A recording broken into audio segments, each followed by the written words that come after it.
Did you do a yellow band?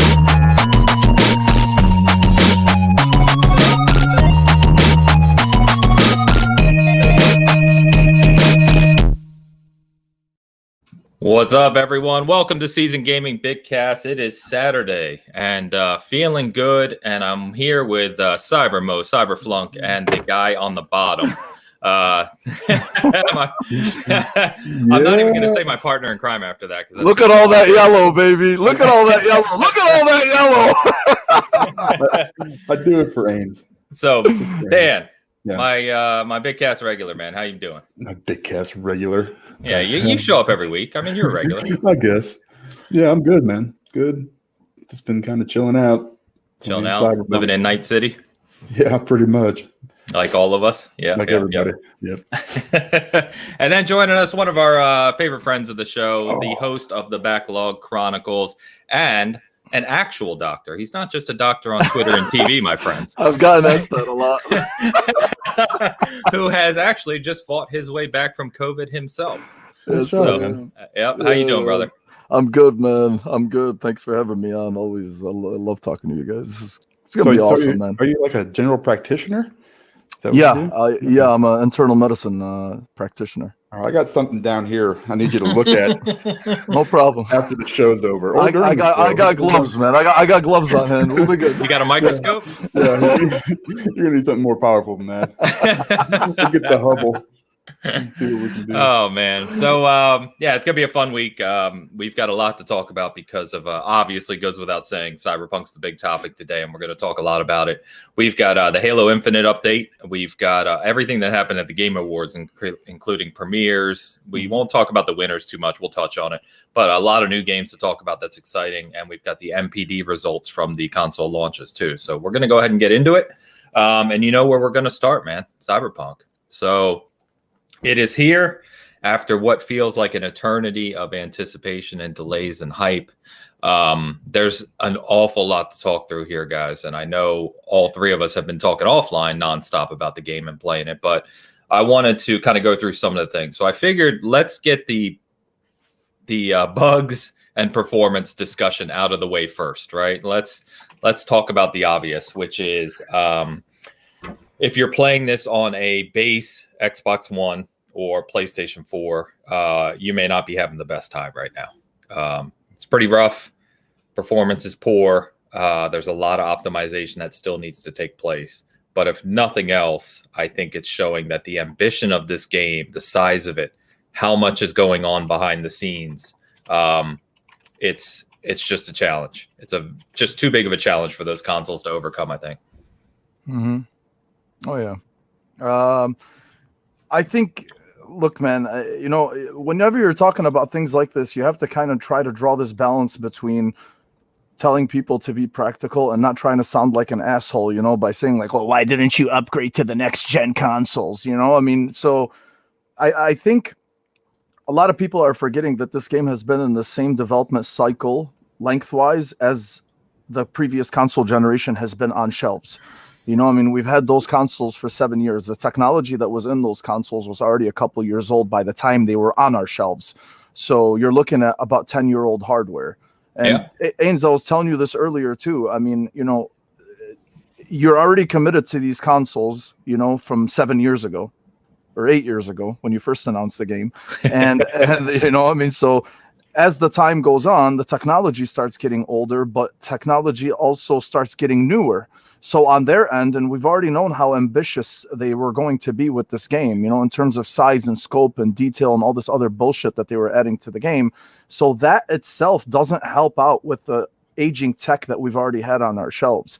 And the ambition also from a visual fidelity perspective. And we know CD Projekt Red, they're a PC first developer. So obviously that was going to be their lead development. And I get people being upset about how bad they play on the base consoles, and that's not an excuse for it, because if you're releasing a product like that, it should be running at least decent. But for anybody to expect a visual fidelity level on a base PS4 or Xbox One in particular, of say something equal to a 3080, I think you're just not being practical. I'm with you about the performance issues and the bugs, no fucking question about that. They should have been ironed out. The game should have at least been better more playable from that perspective. But to expect the visual fidelity to be somewhat on par with what they've shown on these older consoles, I just think that's just not realistic. It's not a realistic way of thinking about things. Yeah. That's at least what that's what I have, at least on the performance, because we can talk about this for hours, I mean, between the difference between the base consoles, last gen at least, the base consoles and the upgraded consoles, and then our new ones now. Yeah, it's a lot of hardware they had to develop. It's a lot, man. It's a lot, and it's unfortunate. And Digital Foundry just released that video talking about, the performance. If you want the best performance, it's better on the PS5. But if you want the best visual fidelity with a locked 30 FPS, Xbox Series X is the way to go. Yeah, man, it's a lot to digest about it. It sucks, but at this point, what are you gonna do? Yeah. You gotta wait for it. And people forget that, not that this is an excuse, but people forget that Witcher 3 was very similar. 2015, It pushed the boundaries of fidelity and PCs and everything. And even back then, when the consoles were newer, it really struggled quite a bit at launch. And it took several updates, title updates, for them to get Witcher 3 into a good position. Just because they push the boundaries of what occurs in a game. It's like the size of world of something like, Assassin's Creed or Grand Theft Auto, but with a lot more going on, a lot more overlying systems. And there's just only so much you can do. It takes a lot of power. And Digital Foundry, to your point, going to the PC video they did, I mean, the PC they were using to show the full settings of this game, less than 0.5% of people playing on PC, never mind in the world, even have a PC like that. I mean, they were talking about a workhorse CPU with a 3090, 32 gig of RAM. I mean, it was like top of the top. And it was still, that's the only way you could really see the full vision of what CD Projekt Red was putting forth. But to your point, and I think we all agree, it's not an excuse. You're selling a product on the Xbox One and PlayStation 4. It should be playable, at least in a state, even if it doesn't, obviously look as good. Right. And where are you at on this? Yeah, I mean, there's a problem. We were so hyped for this game. I was 100% super ready to go. I never heard of it until yesterday, but right, yeah, sure. I mean, I can tell. 2 years ago, I wrote something on Twitter that said, if Pong was my alpha, Cyberpunk could be my omega. Yeah. That's how excited I was, and that was right after that 45-minute trailer that they showed at E3. And ever since then, I mean, they've done nothing to quell the hype at all. I mean, they've only pushed it and pushed it, and that's what you should do. They need a solid marketing strategy. Sure. However, what they did to the base console owners is super messed up. Yeah. All right. I mean, that's I understand the technology, but if you don't make it for that old tech and it doesn't work well, even on the newest stuff that literally came out a month before on these 3090s, if that's what you need to push this stuff and this is how you've optimized your game, that's garbage. Yeah, it is. That's terrible. The tech doesn't exist apparently yet, or the optimizations were so poor that it's not running well really anywhere. When I booted up on the X, I expected to see probably 1080 60 frames that didn't look like it was in a fog constantly. And that's what it looks like. HDR doesn't even work, according to several different sites I've looked at. It's not even working. So I shouldn't have to shut it off on my TV. I shouldn't have to do all this stuff. I expect, when I'm paying money for a game, regardless of what it is, it needs to run well. Sure. And especially when you're pushing that narrative, there's a reason they didn't show any of those console, screen. 100%. I totally get it. And now, everybody that said they have the absolute right to be pissed off. Yeah. I know there's a lot going on in the game, but maybe try not to cram so much shit into a tiny little package then, I guess, or whatever you're trying to do. You try to put too much into it. And I respect the ambition. No, I mean, it's true. I mean, I respect the ambition. I really do. But if you give me a pile of shit, and you say, here, eat this, I'm like, look at it, and like, no, it's a pile of shit.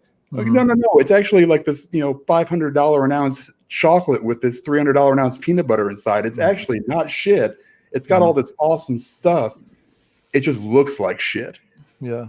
Oh no, what? I don't care. I'm still not going to eat the son of a bitch because it looks like a pile of shit. All right, and that's my biggest issue with it. The bugs, I haven't had that many. No, me neither. That's the thing. I've seen the T poses. Yeah. I've seen, but that's minor shit. I had one crash so far on my one. Me too. I had one. It. And that was, I was driving around or in a car with somebody, and it just stopped. I've had weird random bugs here and there, like everybody else. Like the camera angle when I'm driving doesn't change. I can't pick up loot from the ground. The most guns and stuff like that. Yeah. The most annoying thing for me though has been loading hitches, which is really weird, right? Because because I have it installed on the internal. So what'll happen is if I'm accessing a new area, the screen just freezes. It doesn't even say loading. The screen just freezes and then it starts again. So I'm assuming that it's loading a new area that I haven't accessed before, but it's on a fucking NVMe. I don't understand. And considering the fact that it's loading the previous gen version. Yeah. So I think this one. I think in one of their videos, because they've done multiple, right? Obviously, as Digital Foundry mentioned that they think that the optimization was done for the prior gen consoles and mechanical 100%. Hard drives, right? So it's, even though we're running on that NVMe internal, it's not. It doesn't even realize it's there, right? It's still coded to just act like a mechanical hard drive. Because I've seen that a couple times too, where it like just pauses, and then you kind of restart. Yeah, I've seen that a few times. Yeah, but they're for the most part, it's been, there are a lot of bugs, and like I told you, Ains, we've been conditioned to kind of expect them, which for better or for worse, it's just what it is. Yeah. And when the new Skyrim comes out, if you think that's going to be, have no bugs, then you're out of your mind. It's always the same. The bigger the game, the bigger the ambition, the more you should expect. And it's just it sucks, but it's the nature of it, man. If you want a game of this scope optimized to where there's no bugs on day one, you just give them another year. You know what I mean? And then you're still not going to get it. Yeah, I mean, it's just there's a trade-off there. The problem is too. I'm sorry, the problem is too. Leading up to the release, it's just been, dude. It was so fucking weird, right? Like you delayed the game 3 weeks because supposedly you wanted to squash bugs, right? So in this time period that you're squashing bugs, you didn't even release it to the reviewers in time, or at least you only gave it to the big name publication. So how did you have time to do all this and give it to them 1 week? And the lead up to it has been, it's weird, like Dan said earlier too. I mean, leaving out the console versions themselves was very suspect, and you know what? It's been obvious why. So as much praise as we shower the game with, I shower the game with praise as a video game and for the design aspects and for what it does. Right. I need people to understand that. Like, I mean, I'm not excusing the performance. I'm not excusing the bugs. I'm not excusing any of that shit. That's stuff that falls squarely on the developer. But what I praise is the game and its design and everything else what makes it a video game. Yeah. All that shit aside. So yeah, man, this sucks. It's a very shitty situation. Hopefully they'll fix it. Like you said, The Witcher 3, when it released initially, ran like dog shit too, and now it's one of the greatest games of all time. So let's have a little faith. We'll see. So real quick, a couple things. So there seems to be some issue with chat. I see people talking about. So don't know what's going on there, if YouTube's having an issue, but I can see like our chat's not loading in our service either, so I can't even like pull up the super chats. Do I dare hit refresh on StreamYard? I mean, you might as well. I don't know what that'll do. Let's find out. It might take us off live, maybe, but whatever. We'll fix it. Yeah, that's risky. Yeah, I'm gonna try. If something happens, chat. Hold on 1 second. Oh, yep. So Mo, how's it going? It only took him out. That's crazy. Yeah, just took him out. So now we have to rejoin him or something? He's right there. Yep, there he is. It only took you out. Yeah, you just got kicked out. Okay, good. Well, you know what? It fixed the chat at least internally here. So let me catch up on this. So sorry about that, guys. Yeah, we had a little hiccup here. I don't know what happened. Graham, thanks for stopping by. There's his favorite potato. Peel it all away, Mo. It's not a potato. We are, man. It's not a potato. Thank you, Graham. And Pampa with his $5 footlong. You're all breathtaking, by the way. Thank you, sir. Always appreciate the support, as always. So I think hopefully that catches up now. We'll see. Guys, chat, let me keep us honest here. I think going back to what you just said, Mo, I think the lead up, as we all follow game development and know what these studios go through, it's very obvious that they were under the gun from several directions. They had already delayed multiple times.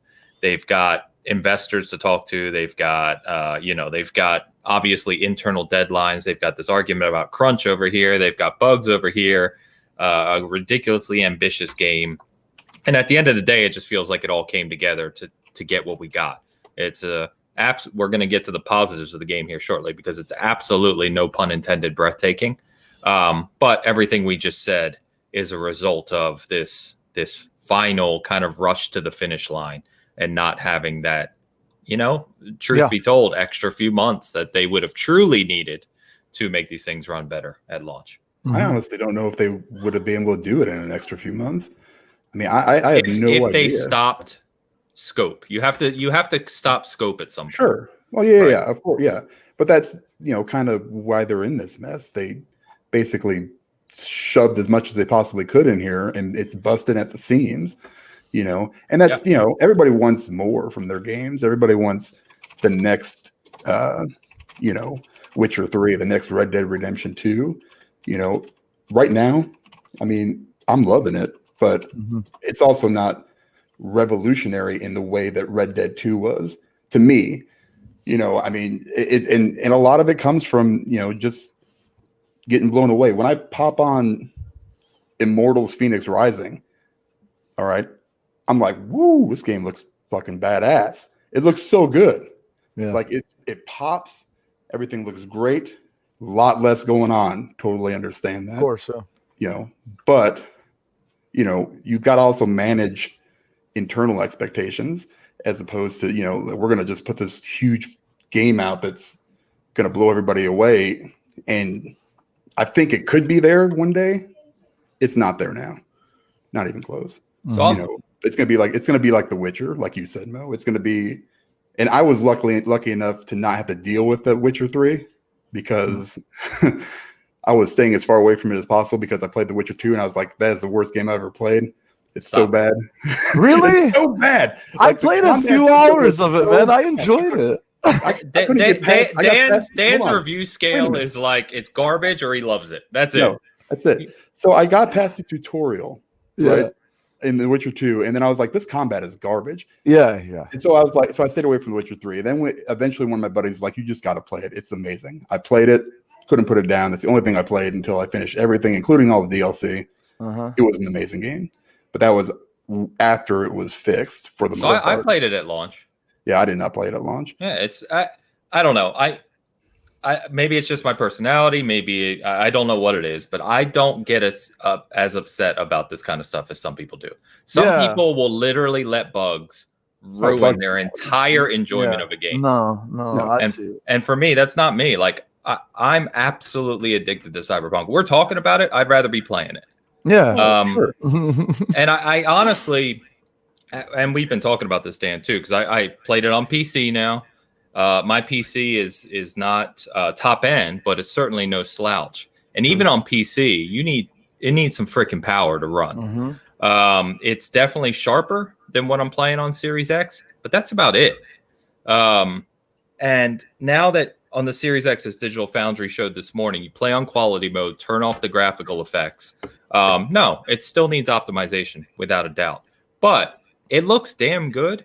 And then the frame rate is basically locked. It's 30, yes, but it's basically locked. And think about it. We played Red Dead 2 for hundreds of hours at 30 frames. Right. I mean, I played 100 hours of Valhalla almost at 60 frames. I know. Coming from Valhalla with the Series X update, or Destiny 2 with the Series X update, it definitely feels a little rough, no doubt. But I mean, I would think that a game like this, even in backwards compatibility... Hey, Mo, don't forget to mute yourself when you're typing, dude. Oh, shit, I'm sorry. 60 frames, 1080, without even hitting a having a problem on the Series X. But that's or what the it's PS5. doing. Digital Foundry showed that. It's like 1150p Right. at 60. And that's great. But then everything's very washed. You know, that's the problem I have. I think maybe if the HDR was implemented correctly, maybe it would be better. But I shouldn't have to go through and turn off all this shit. They're giving you the PC experience, man. Listen, I'm telling you. We don't want that, though. That's all I want. It's like, hey, yeah, you can play this game, but you have to shut off all this stuff and then, you know, also do a dance and then, you know, jerk off into a cup or something. I mean, that's where we're at. Dan, come on, man. That is where we're at. I shouldn't have to jump through hoops. The damn thing should work. I'm not disagreeing with you. I'm saying that people are making it out as being this piece of garbage, unplayable game. Because when it's not, there, it's so good. I'm taking screenshots that are freaking stunning.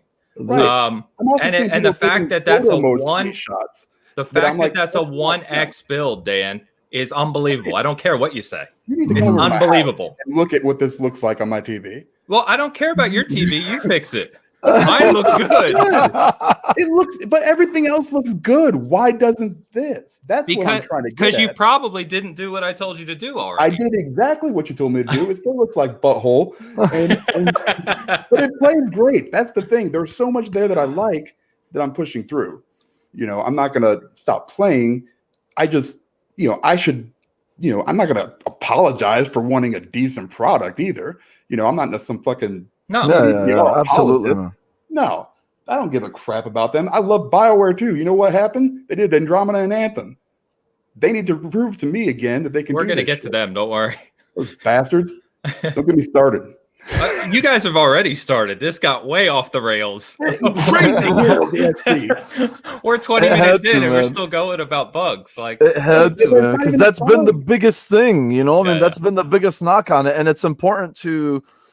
Again, you guys mentioned everything. You know, you can be mad at the game, at the developer, you know, for running like shit and looking like shit, but that doesn't make it a bad game from a design perspective. And I think the piling on, you know, by all these weirdos and, you know, the usual crowd, you know, the cancel culture, it's like they want you to hate the game. They want you to be like, no, you can't have fun. That game sucks. You know, like, I mean, it doesn't suck. I'm sorry. It doesn't. You know, it doesn't suck. It's wonderful. It's fantastic as a video game. That's what I said earlier. You know, but just needs a lot of optimization. Man, does it need optimization? Jesus Christ! Yeah, it does. Now I know how people who I never played Fallout 76. I wouldn't dare, you know, to even try it. But this game's running better than that. Yeah. I mean, yeah. 100%. Let's not get crazy here and start calling it Anthem or something. Yeah. But the thing is I know now people who really stick with something, and you know, because they're such fans of it. Like I get it.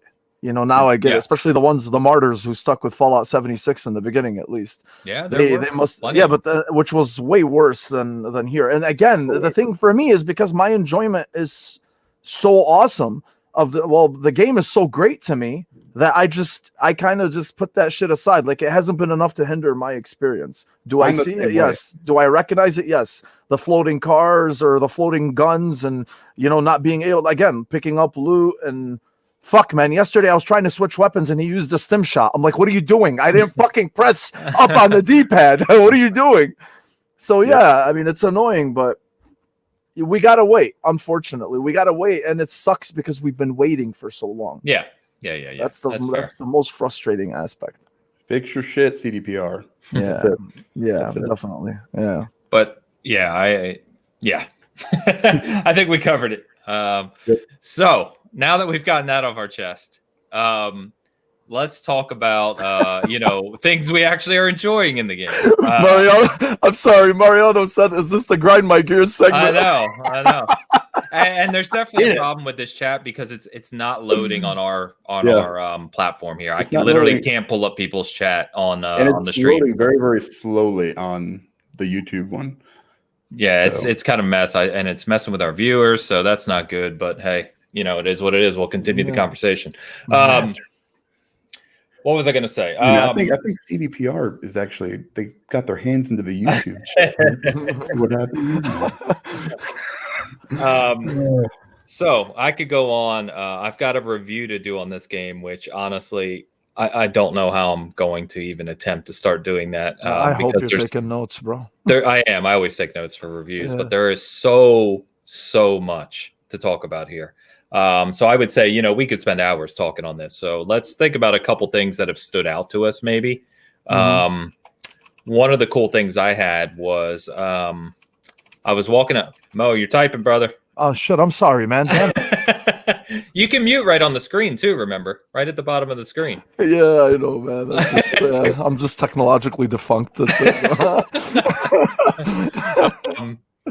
I was walking earlier just down the city, and I get lost in these games, right? So I'm looking at like the advertisements, I'm reading everything, and I'm just staring at things.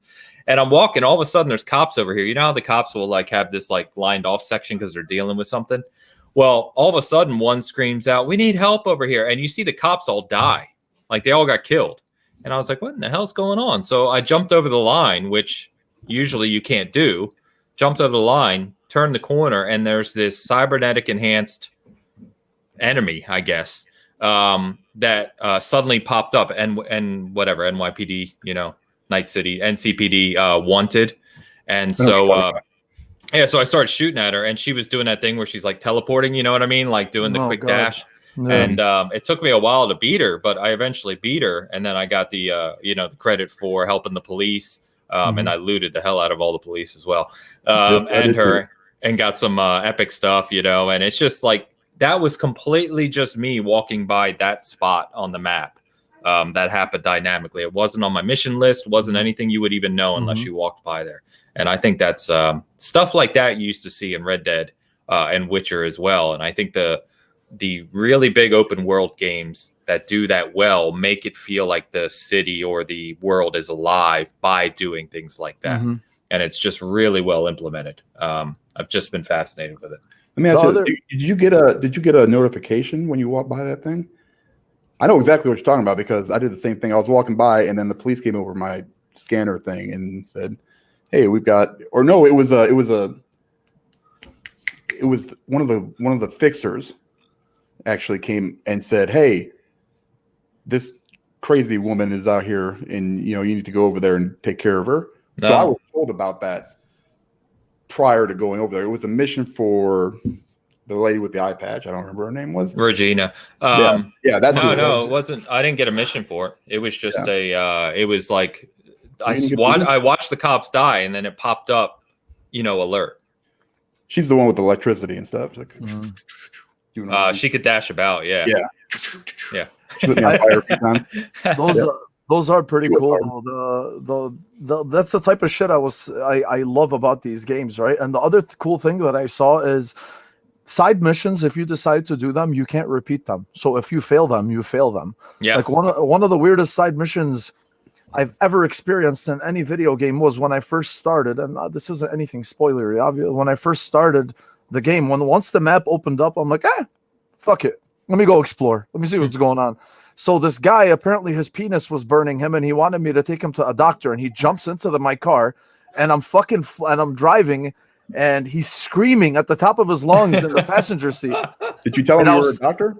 I'm like, why is this happening to me? I'm not working right now. Leave me alone. So you have to drive him to a doctor or whatever it is, and I was still getting used to the driver's controls, so I basically steered off course and I failed the mission. And I'm like, okay, I'll try it again. And it's like, no, you can't do it.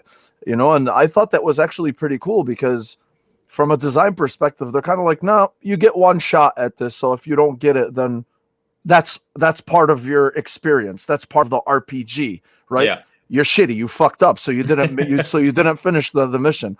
And the other cool thing is, like you're saying, man, I mean, I had another side mission yesterday where either I go talk to the other main character, your partner, in case nobody's played it. I don't want to say names. Yeah, there'll be no spoilers here, guys. Yeah, so it's either you talk to him or you branch off, and this is part of this mission, a side mission. You either talk to him or you branch off and you do an optional part of it.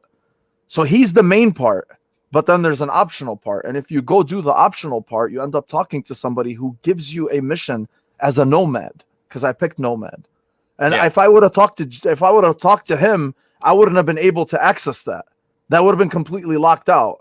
And I thought that was so cool, man, because that is what entices me to play this game again, for multiple playthroughs or whatever it is. So it's just massive, dude. Whenever you see stuff like this, and I'm only 12 hours in. So imagine, and I haven't even finished the prologue yet. No, I could tell by some of the things you were describing. I was like, wow, he's still in the prologue. Oh yeah, man, yeah, the but because I'm doing so much more, and I'm trying to slow down the story as much as I can. Yeah, that's what I'm doing.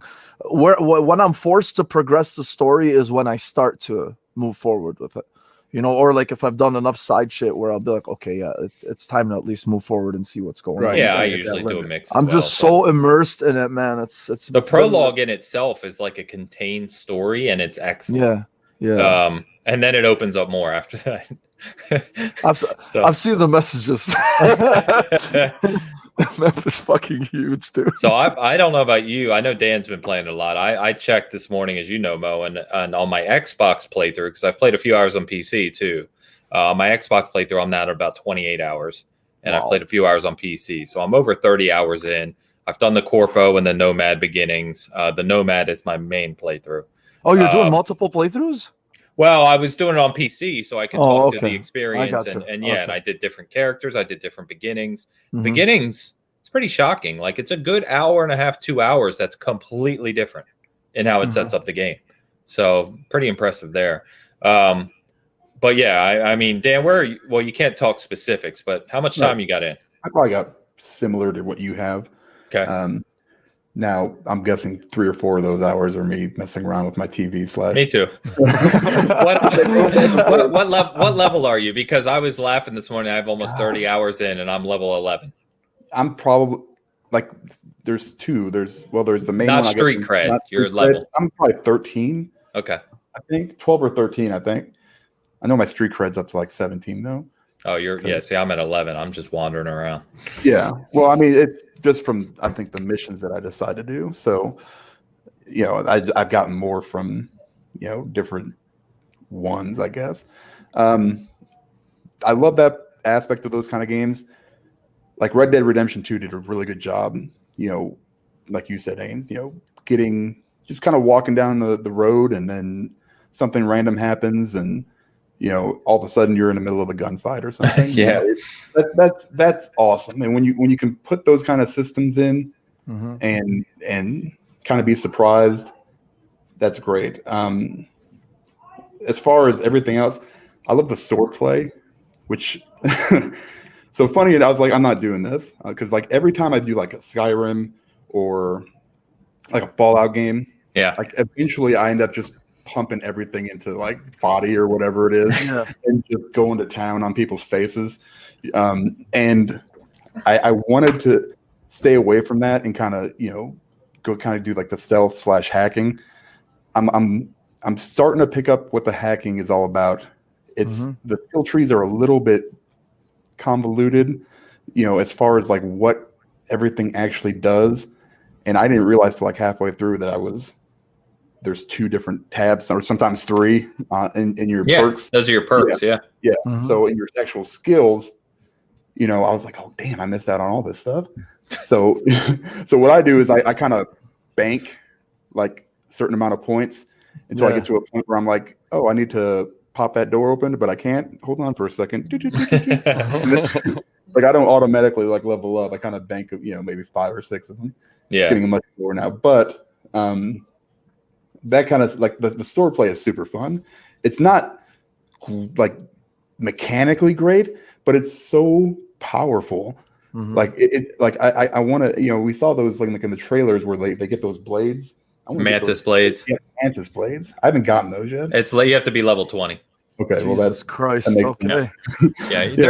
They're actually at the cybernetic spot. They're not like a I've seen them like you can purchase them and stuff, but you can't. You have to unlock them. But I'll be sitting there, like there's so much loot, like so many guns. Like I have like the inventory management is there's so much of it. I love it. What? Yeah, you love it. I It gives love it gives me anxiety knowing whether I have to sell, whether I have to disassemble, whether Yeah. what do I do with this? Do I sell Anything it? that's common, I don't even look at it anymore if it's like white or green. Sometimes green, but white can just, it's in the bushes. So I just go to town, get everything. I don't care what I look like. I just kind of, because I don't see myself technically most of the time.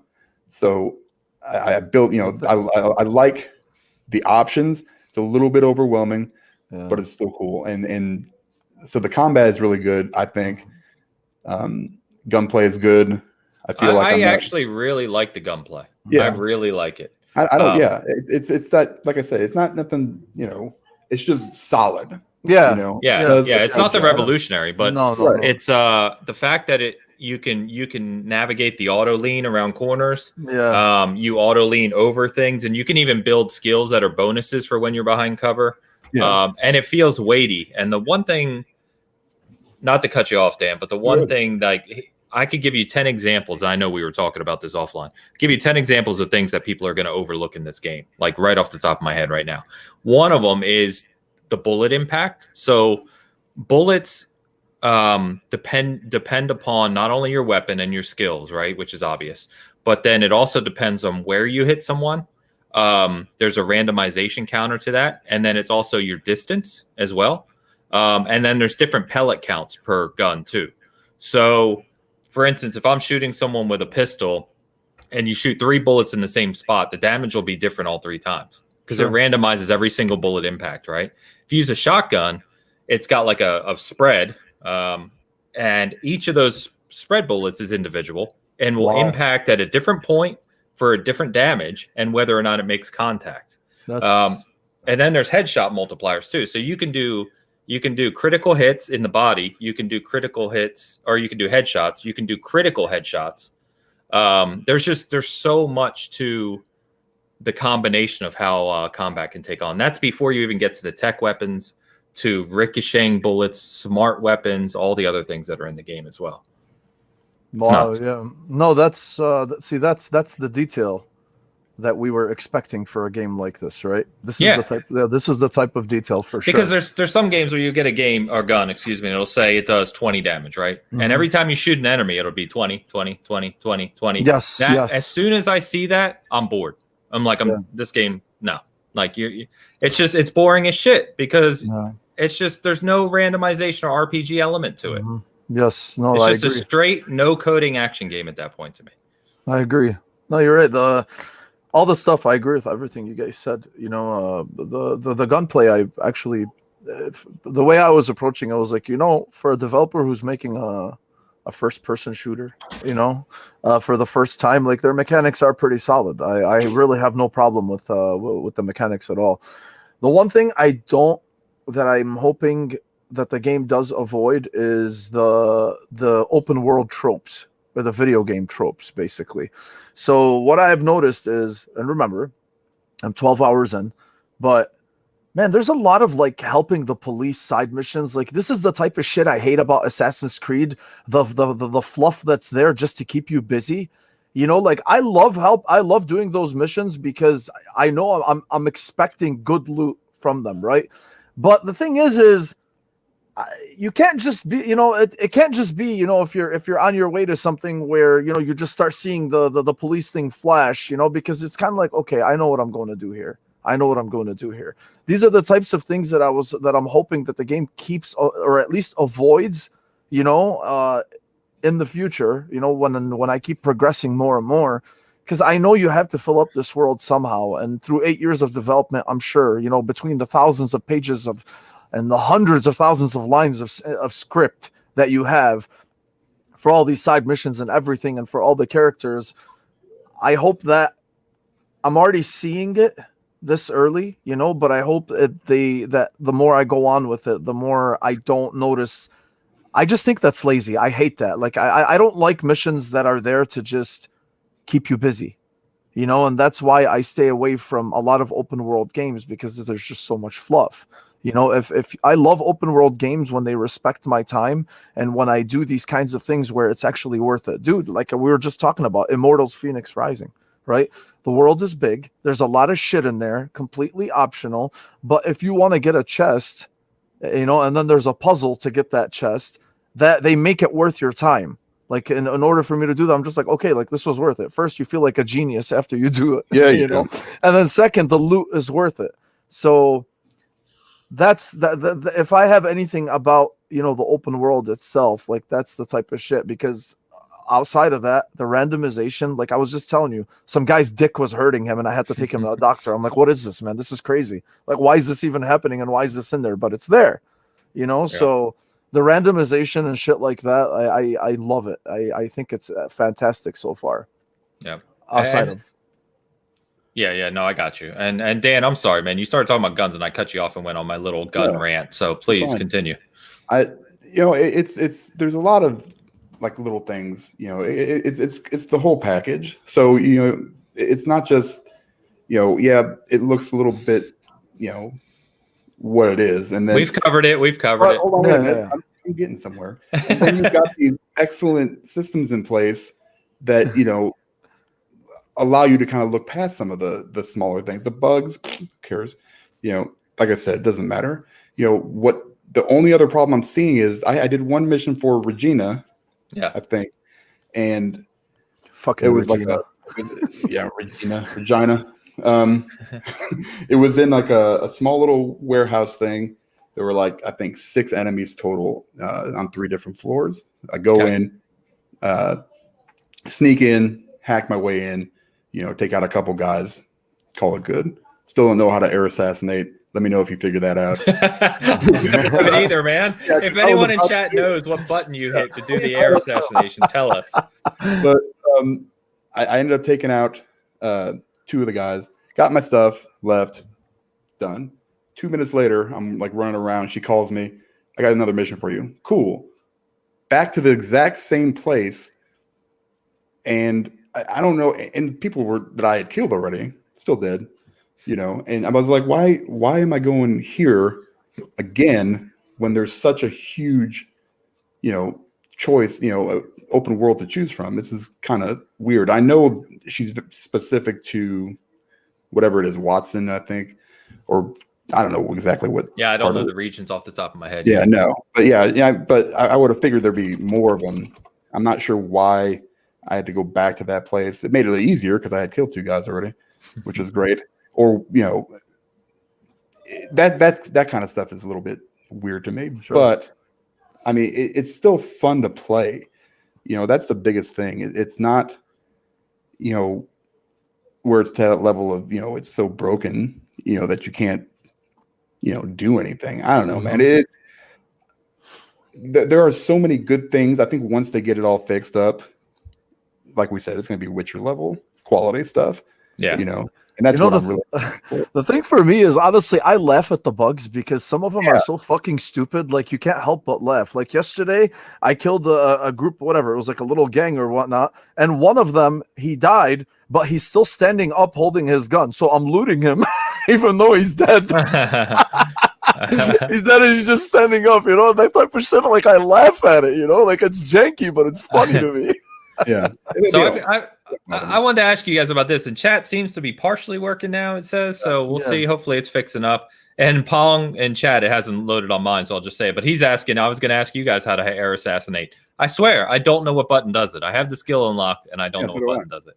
I wanted to ask you guys about this, too, because I saw this perk, but I don't know, how detailed I get with this stuff. So I'll literally look at the junk I pick up, and I don't know if you guys have noticed, but you can find junk in the world off of bodies in various places hidden. Right. That's worth a ton of money.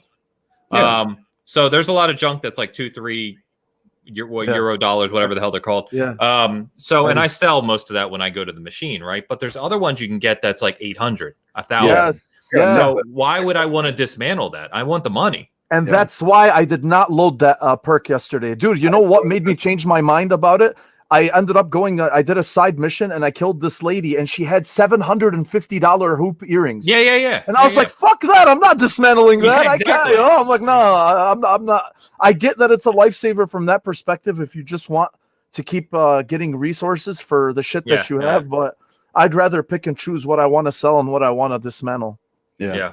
RPG, man. That's the best thing about it. Options. Yeah, I love there's systems upon systems in this game. So for instance, my son comes down. I don't know if we need to cover, I'll say earmuffs, but I don't know if we need to cover the amount of dildos in this game. There are so many. I've seen about 50 spiked dildos already. Oh, yeah, they don't stop. Believe me, there's only more of them. Giant fist. So there is. My son comes down the other day from playing, and he's playing a different build than me, and he's really going into the crafting and tech route. And he's like, I took a bunch of components and a bunch of the dildos, and I made my own gun. And I was like, what? And he's like, it's amazing. And he's made like a grenadier build, where literally he crafts super fast tons of grenades, and he literally just bombs everybody. That's amazing. He just throws grenades the whole time. It's unbelievable. So I just, because when you build all these systems, which are very hard to build, right, and then you layer them on top of each other, it allows the kind of variety and yes. The replayability just skyrockets. And I think that's what we're going to see here. Is like you could play a second playthrough. And between mission variety, build variety, loot variety, you can have almost a unique experience other than those main story beats. Mm-hmm. Mm-hmm. So, RPGs, man.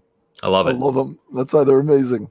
And this is like I'm sorry. Sorry, go ahead. No, go ahead. No, man. I was just gonna say, when you add that many layers, like this studio is known to have, at least because this is what really makes this game a deep RPG or a true RPG.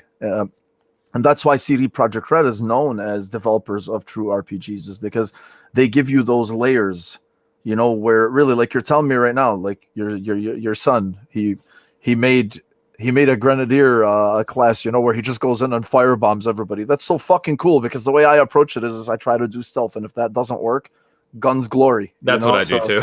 Yeah. It doesn't always work. Yeah. But and then one of the other cool things I like here is, again, it's very deep. And some people will like that, some people won't. But you have your skills, right? Your core skills and your levels. Then you have your perks, like Dan was talking to. And there's a lot of perks, right? Yes, and a lot of different bonuses there. But then as you're playing, you're getting not only experience, street cred, and all this, but you're getting experience for perks based on what you're actually doing. Mm-hmm. So like if I got a lot of cool perk points because I stealth a lot. I've assassinated a bunch of people. I'm doing that. And so I get extra perks for that because that's the way I'm playing, which is the combination. Oblivion is the famous one for having that RPG system where whatever you did is how you leveled. Which people glitch by they would just run in a corner for hours to build up their stamina and run, jump repeatedly to get their jump up. But this seems to have found that balance between actual leveling, perks, and adding bonuses for how your play style is. And I think that's just incredible. Yeah, absolutely. Oh yeah. So, Dan, what's your build? Did you do anything specific or crazy? Yeah, I'm doing kind of a stealth hacking build. That's basically it. So, and I'm learning like all the ins and outs still, because it's a deep system, and you really gotta, like I just saved up a whole bunch of money to upgrade a bunch of my cybernetics.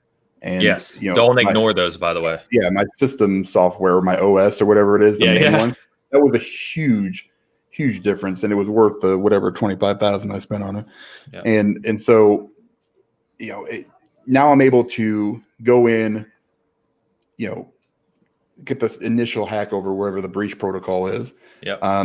Do that, and now I can, I don't have to actually fight guys most of the time, or I can like stun them enough time to get over there and snap their neck or whatever it is I do. Yeah. Now I would really like, to see. I haven't gotten to the point where I'm using like a silenced weapon yet. Oh. Yeah. I got one, and I've used it, in combat, but it does me no good because I don't get the bonuses because I'm not hidden or in stealth. So I just usually just pause it real quick, take it off, and then. But I've tried to, in stealth, like headshot somebody with a very powerful weapon. It's not a sniper rifle, but like an assault rifle. And I figured, I just pop his head right off. That's not really the case. even with like the 25% damage bonus. No, it more sets you up as getting ahead of the curve in the battle, right? Yeah, that I would like to see a little. Maybe I'll find a sniper rifle, or I can find look into that set of skills where I can silently take guys out from a distance. Because there's times, I mean, you got to be fast. You got to, like, if you're going to hack something, you got to ping something, show everybody on the screen or in the area, mark them as fast as you can. And then let's say you've got a group of 3 guys. Well, you got to find 3 things around there to distract each one of them, because they don't all go to the same one unless there's a perk that maybe I can open up later that multiple people go to. So you basically, what I'll do is I'll distract one over here to this machine, this guy over here to this light, and leave the other guy by himself. And then I'll go, boom, take that one guy out, zip over here, take the other guy out, boom, take that guy out. And it takes a lot longer to do that kind of stuff, but I enjoy doing that. I don't have to. And there's and there's times where I'll go in and I'll get caught and I just take out my sword and just go to town, blast people's heads off, which is super fun too. But it's fun because it works well. A lot of games that you play, like if you've got that many people in these big areas, it's really hard to stealth the entire area. Like something like Assassin's Creed, because there's no mechanics to it other than walking up behind someone. Right. And that's all you can do. Yeah. So, and like Assassin's Creed had the, you can distract them, but it wasn't like this where it's like, it's so specific, and you really have to look, and it slows down time a little bit. I don't know if that's a perk I got, so that's called Cold Blood. There is a perk, and there's actually an entire build into that perk if you look at it. Is that what it is? Yeah. There's so much I haven't even scratched the surface on. So there's going to be a lot that I wish I could. I don't know is there a way to respec yet? I don't know. I haven't seen one yet. They did in Witcher 3, but it was a potion you had to drink that was very expensive, and there were only like 10 of them in the game, so they limited it. Yeah, that might be something I do if they have that option later on. Yeah, but I'm going to stick with that. I'm glad I can stick with it and that it works well. That's the key. You can pick to be stealthy in Ghost of Tsushima, or you can pick to be whatever, but you don't have to be. And you don't have to be here, but it needs to work. Yeah, sure. And it works here. Yeah. That's my biggest compliment to the game so far. It's that the systems that they do have in place, to your point, Ains, they're good and they work as intended. Yes. So that's what's pushing me through right now. I'm really having fun doing that part of the game. Yeah, to me, and Steve in the chat, what's up, brother?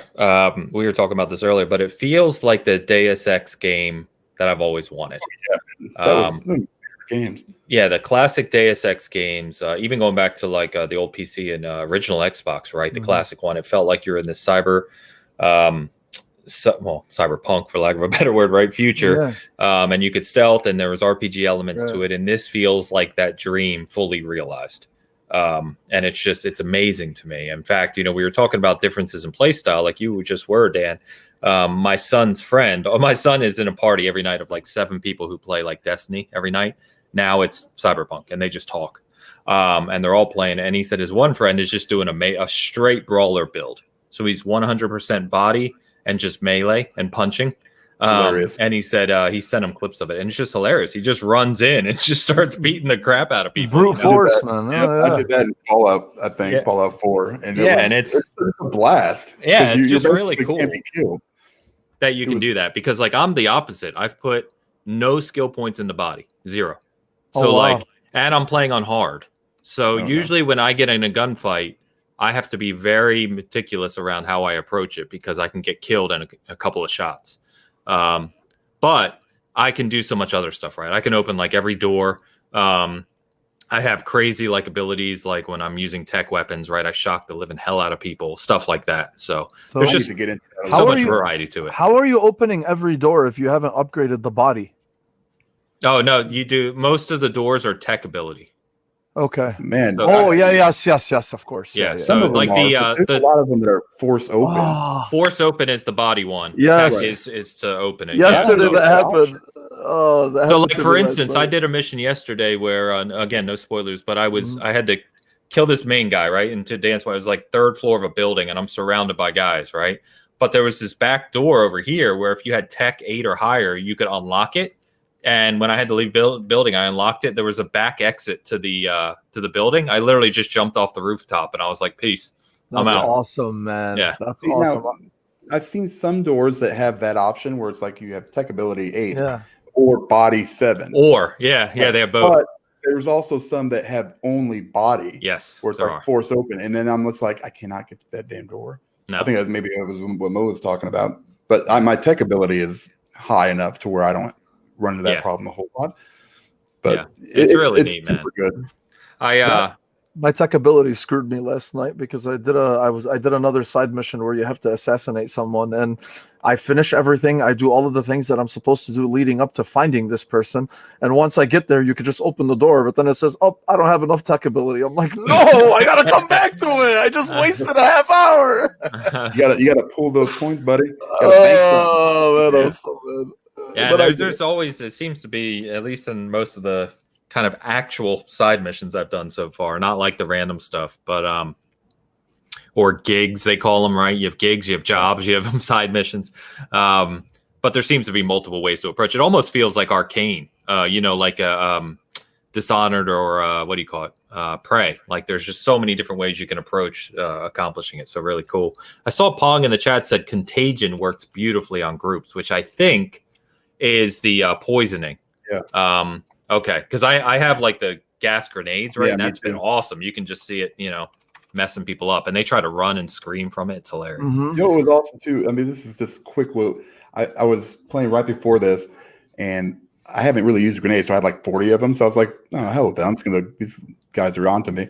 I whipped one up an escalator, right, and it hit a dude in the head, and it said headshot. 3 points came off, and then all of a sudden it exploded, and it was like a 300-point damage. It was so fucking funny. But that literally drives home my point, right? The only way that can happen is if the game has all of those underlying systems for that to occur, right? That just doesn't happen in a lot of games. I couldn't actually see it go up the stairs. Yeah. But awesome. I told Mo the other day, and I don't want to get, keep going on this, right? But I was fighting a mech. And I told you this too, I think, Dan, right? And I was like doing little damage. I'm like, I don't know how I'm going to beat this thing. Well, then you scan it and you realize it hit me that mechs are weak to shock damage, right? So then I pulled out my tech shotgun, started shooting it, and it's doing all these individual pellets, like I was saying, with doing shock damage. One of the pellets accidentally hit a barrel over here, which I didn't even see, blew up. The impact of the explosion shot the mech this way, like the other direction, which crushed one of my NPC friends and killed him. Like it just literally, he fell on him and killed him. And I was like, oh shit, like he was helping me fight. Now he was just dead because of what just occurred in front of me. And I'm like, the capability for that to happen in a game is just awesome to me. Let me tell you something. The bullet bending and all that stuff, or the ricochet. Ricochet, yeah. That's later on, right? Like, I mean, not later on. You can get it pretty early. So there's certain weapons that do it, the smart weapons, right? And you have to cyber enhance yourself to be able to use them. So then you can start aiming at like walls and bounce it. But there's also other enhancements you can get where you can use those abilities without having the cybernetic enhancements. I got to pay my friend Victor a visit. Victor. I paid another that Easter egg. I paid that bastard back yesterday too. Yeah, I did too. I couldn't take it, man. You don't even have to do it. I just you don't. Like you should. Yes, out of principle. Oh, it's great. I'm glad I'm not the only one. So I'm actually, this chat's been a mess today, guys, but I'm trying to keep up with you guys. So Pong says exactly. Shadowrun, great callback, dude. Shadowrun, one of my favorite games growing up. And Deus Ex, I've always dreamed of. Exactly, 100%. Pampa said, how many tries did it take you to beat the twins in the brawl fight? Asking for Hassan. Oh, that was so funny, man. I haven't yet because remember, I have 0 in the body. So I tried, and I'm on hard. So I try to fight them. They kill me in like 2 hits. Like, because I can't use any of my abilities. Like, I can't use all the stuff I did you can't. for. So it's like as soon as I go to punch them, I do nothing. They hit me, and it's like half my health. And I'm like, I'm gonna have to come back to this. Last night, I got to that one. I was in a chat with Mariano and Hassan. That's why he's mentioning it. Really quick, we get there. So I get there, and Hassan's like, man, those guys are fucking hard, man. I can't do it, blah, blah, blah. I'm like, Hassan, if I do it in one shot, I was like, you're going to have to turn off your Xbox and go to sleep. So I do it. And then he's like, but I'm playing it on hard. You're playing it on normal. He's right, though. He's right. I am playing it on normal, and I thought that was funny because Mariano did it, and I think in his first shot, too. Okay. No, they destroy me. And my stepson is playing on very hard. He's playing on the hardest. And, Jesus, dude, damn. Yeah, it's no joke. Like, it really, really ramps up. So even on hard, I have to be really methodical about how I approach situations. But I love that. That's part of the game. Absolutely. One thing I will say to people, two things, if I could recommend, just hints if you're newer to the game. One, don't ignore the crafting. You can craft grenades. You can craft weapons. I literally just this morning, because I didn't have one, I crafted a good tech sniper. And it's badass. Just with my common components. Or uncommon components. So make sure you're looking at the crafting because you can craft mods, you can craft all kinds of stuff. And you can find blueprints all the way up to legendary. There's blueprints hidden throughout the world. What was the other thing? Oh, don't ignore consumables. So consumables were really big in Witcher. I knew they would be here too. So if you get into tough situations and you're just trying to go in and just use your health thing, your air, start thinking about what consumables you can use because there's health regen, there's stamina regen, there's armor increases, there's all kinds of stuff. So again, it's all part of that RPG kind of experience. No, right? I haven't gotten to a point where I have to worry about my stamina too much. Okay. You know, but so I use a lot of I've been using stems, the 40% stem. Yeah. That's kind of the most common one for sure. Dude, because you find them everywhere. They're clutch. Yeah, they're everywhere. Yeah. Oh, Dan decided to join us. Sorry, cool. Had to pee. No, you're good, dude. Gaz, what's up, brother? Gazmo, I was your beard hair. Oh, shit. So, as everyone who I think watches this show knows, we're Game On is right after us, 2 hours after we go live. And I'm actually on their show today as well. So we'll continue the conversation over there. All right. One last thing I wanted to touch on, guys. And again, no spoilers, but I think that they've done a bang-up job on character design. When you talk about Jackie, Judy, Evelyn, Dez, all these guys, these main characters, they are beautifully written and animated, and they feel like real people. And I freaking love it. It just brings so much to the game. Judy's my love. Yep.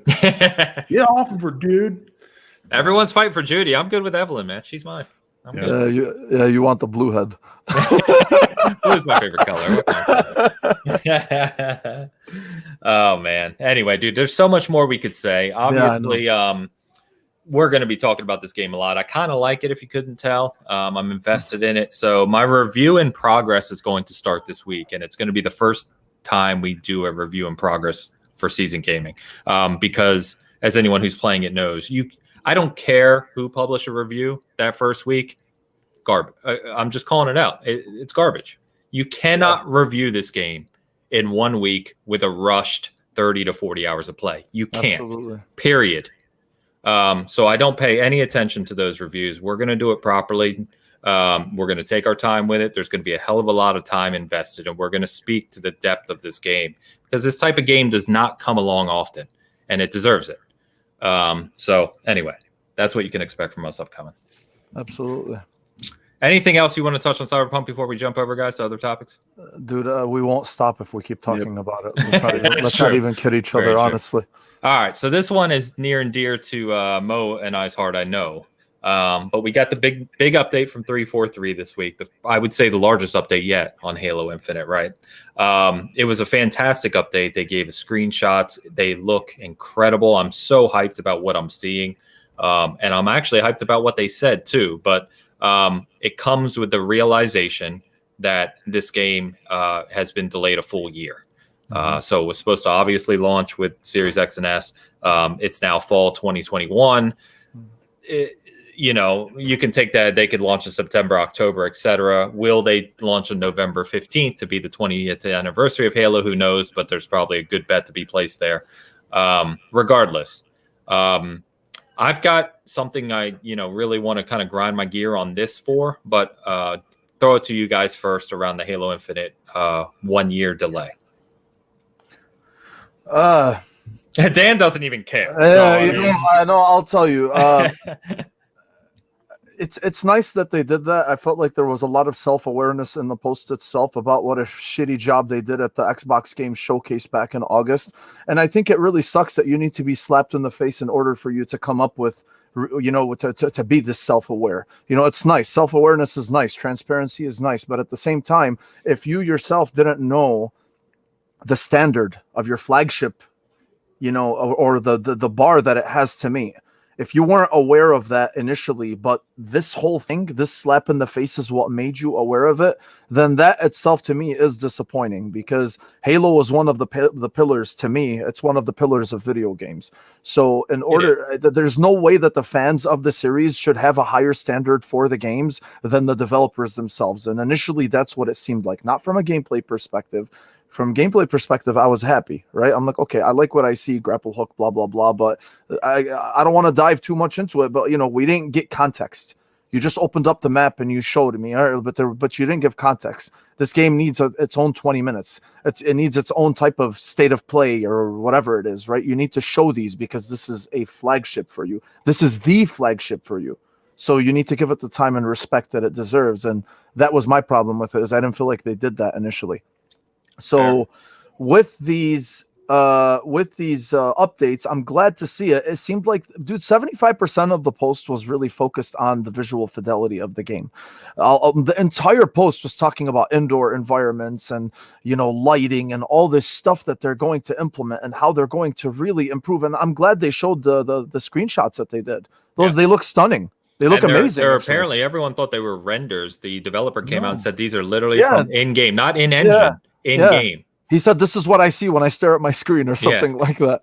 So I'm glad to see that they're working on it. And I saw Joseph Staten as well saying, like, when his first week on the project, he played the entire campaign twice, and he, from a design standpoint, it seemed like what he said, and this is just what I am taking from him. From a design and gameplay standpoint, he is very, very happy with where the game is. Yes. But it seems like a majority of what they're going to do is polish. It's exactly what we've just been talking about Cyberpunk, optimization and polish, right? Yeah, but the thing is we weren't really concerned about optimization. Granted, it was a demo, that they showed.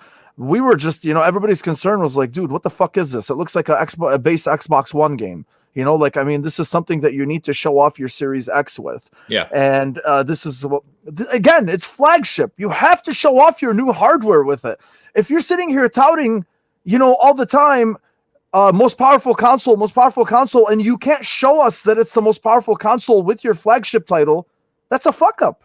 You have to do that, because you have this title of your new console with you, and you have your other pillar of your brand, right? Xbox is synonymous with Halo, right? Yep. So if you have both of these and you can't make them coalesce together to give us the presentation that we were expecting, then yeah, absolutely. Again, if just because I'm a huge fan of the series, which you clearly know, it doesn't mean that that they're above these types of criticisms. So I'm glad, at least, just to get back to it. I'm sorry, man. I start getting emotional when it comes to Halo. I'm glad. I couldn't tell. I'm just glad that at least they are self-aware and they're transparent and they're letting us know that they're working on this stuff and they saw the concerns themselves. And if they need a year, that's fine. I don't give a shit. I'm not in a hurry to play it. Selfishly, I wanted it before, but if it's going to take a year for you to fix it, and with all the things that we've been reading and hearing about, despite the rumors that they continue to squash, yeah, man, I think the showcase itself really exposed the deficiencies in the game itself, or at least like the deficiencies in the studio and the things that were overlooked. So it needs a year. That's fine. That's what I'm going to say about it. I'll take up the entire hour, but go on. Dan, I know we always joke about it, right? Halo, not your favorite IP, but I right. Didn't know if you had anything to add here. No, I'm looking forward to the campaign. I really want to play it. I've always enjoyed that part of Halo. You know, I'm just a single player guy. So I'm glad, like Mo said, they're being transparent. They need to, you know, come out and give people and the fans the updates that they need and that they want. You know, and this is a good one. You know, for some reason, I'm thinking closer to November, December. You know, It'll probably be November 15th. That's the 20 year. Yeah. Oh, yeah, that's perfect then. There you go. Just do that. And, you know, I don't know what constitutes fall or winter. That's why they say fall, because it's like a 6-month period. Yeah. Apparently, we've got 2 seasons now. I mean, Bonnie Ross all but confirmed that it's going to be coming out on the 20th anniversary. You know, she's like, oh, there's a certain Spartan whose 20th anniversary. Yeah. I'm like, oh, come on. Just tell us the actual date already. I just want my Halo Infinite Series X and my collector's edition with a meaningful statue, and I'll be happy. Yeah. Yes. That's for me. I'm happy for the Halo fans for sure. You know, that's what you need to see. That's what they wanted to see for a long time. Obviously, you know, like Mo said, they kind of missed that initial thing, but it's who cares if you get a quality product. And I'm a big proponent of screw these delays. You know, now this one, you know, it just comes down to personal preference. Is basically what it is. You know, I really wanted Cyberpunk back in April. Can you imagine playing that on your Cyberpunk console? My God. Now you can release an Xbox One X Halo console, you know, that looks badass. And I mean, you're going to hit, I mean, if you hit it right there on the 15th, the 20-year anniversry, I mean, it's going to be like the perfect storm. Oh, it's going to be Christmas for us. Oh, for it's gonna people be like amazing. Mo and I, man. Yeah. Well, I really want to dive into the campaign. It looks awesome. It looks, you know, they got that kind of like hub open world kind of thing. I'm down for it, man. And the great thing is, you can do that without even buying anything. Don't even have to buy it because I wasn't doing it before. So it's perfect. Yeah. And that's like, you know, we've always talked about Game Pass. That's fantastic. I'm so glad I get to do that. And multiplayer is going to be free. Yeah. So, you know, because they're separating that out, which we've talked about. So, I mean, really, if you have Game Pass, you already have every component of Infinite, which is amazing. I'm sorry, Dan. All of the Yakuza series is coming to Game Pass. We were going to touch on that. I'm sorry, I couldn't help myself. That's where it is. And how dare you interrupt Halo talk for Yakuza? Yeah, like you're on 5 minutes. I had to tease him. No, you're on timeout. You're muted. 5 minutes. Well, let me ask you guys this. You know, and this was talked about a little bit on Twitter. Seeing what we did with Cyberpunk, we've talked about this before, Reigns, with the developing for older consoles. Yeah. Right. Would it benefit them? I know Windows Central did a article on it. Yeah, it gets lots of hits. Yeah. Would it benefit them to focus on the next gen? Not saying not, you know, I mean, almost not even release it maybe on the older tech. I mean, if it's going to run like Cyberpunk does.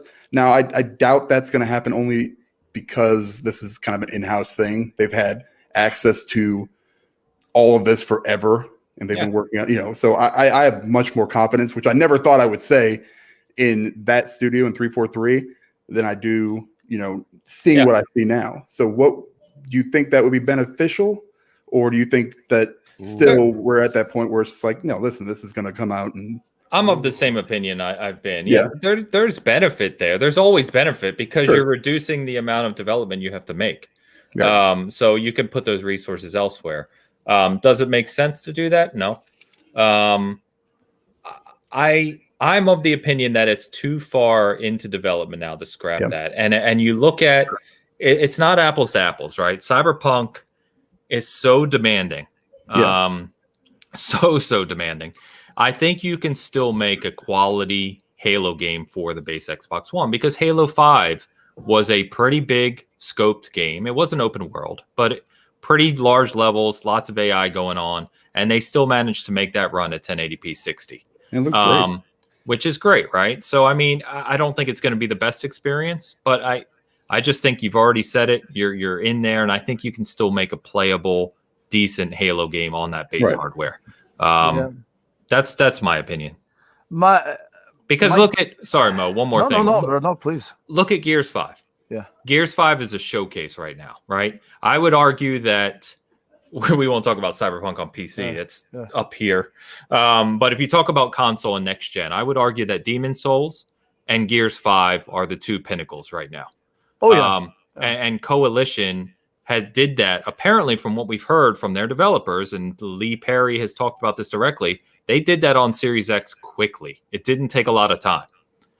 Because the engine's there, it's already optimized. They just upgraded, right? They basically brought the Ultra PC version over and then touched it up. But Gears 5 runs great on the Xbox One, the base hardware. Mm-hmm. Same thing. I think the scalability is there. I just think the example of CD Projekt Red trying to do this, trying to be PC first, trying to push the boundaries of what has even been done, right? It doesn't mesh well like we've got into already. We don't have to get back to it. Of the base hardware. Whereas an internal first-party studio that already has tons of experience and has already made good games on that base hardware, it'll still be fine. That's my opinion. Sure. And I still didn't get to my rant about Infinite, but go ahead. No, man. I think Cyberpunk is going to change this conversation a little bit compared to how it used to be from before, because this whole believing in generations or generations thing, we're starting to see little by little. It seems like Sony is going to approach their games on a game by game basis. We know Miles Morales obviously came to PS4. We know Horizon Zero Dawn came to PS4, and it seems like they're both using a lot. And Sackboy, but specifically those games, it seems like they're probably going to use. They probably used a lot of the same assets that the previous games had, which is why it was easier to bring it.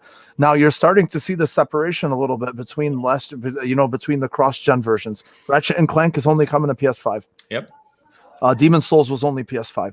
And then we know Gran Turismo 7. Gran Turismo, now it's confirmed to be only PS5. So I think we are going to get to that point where the developers themselves basically tell the publishers that, like, hey, listen, we are at this point right now where we can't do this, right? Like, we can't sacrifice something that we want to be experienced fully by bringing it cross-gen. So going forward, even with Xbox, I do believe a lot of it is going to be on a case-by-case basis. I don't think everything is going to come to Game Pass as intended. And I think they kind of jumped the gun a little bit by saying, like, oh no, everything is going to be cross-gen. We're going to do everything cross-gen, between now and whatever. Because if there's any indication of it now, you are starting to see it. I mean, look, guys, whether we like it or not, there is a separation, and there's going to be a separation. The delta at some point is going to be too wide for the developers, at least, to kind of sacrifice whatever it is that they want, or for you to experience by bringing it to the previous consoles. Sure. And it sucks, I think there's a very stark difference in how PlayStation and Xbox communicate on this front, right? Yes. The reality is almost identical. PlayStation said, hey, we're all next gen, PS5 only, you get, blah, blah, blah. This is a true next gen experience. Then they come out quietly and say, by the way, you can buy Miles Morales and, you can buy Boy on PS4, if you want to. A lot of people. If you want to. Xbox was far more transparent. The end result's almost the same because Xbox has already said Forza is only going to be on series consoles. Yes. Avowed, Fable, all these other games they've already said are only on series consoles. So I think Halo Infinite and maybe a handful of other less large titles will be really the end of Xbox One, whereas all these future AAA first party stuff will really be just series only. Perfect Dark. Where do you think it's going to land? That's going to be series only. Only. Yeah. I have no doubt. Yeah, because I think any games that have been in development for the past year or two, like you said, right? Games like Perfect Dark, considering that the initiative is only 2 years old, not even. So any games that are now still early in development, I think will be pushed to Series X only. And any games that have already been 3-4 years in development, those are going to be the ones that mesh. 100%. So it's going to come eventually. I mean, even like when Sony said oh, we're only going to support the previous gen for 2 years. Yeah. And people were like, oh, 2 years. I'm like, yeah, but it kind of makes sense based on what I just said, right? If there's games that have been in development and they're able to, sure.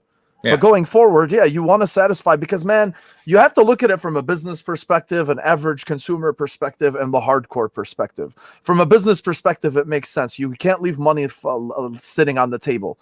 You know, I mean, I'm not going to even pretend to know how these guys operate, because it's way above my pay grade.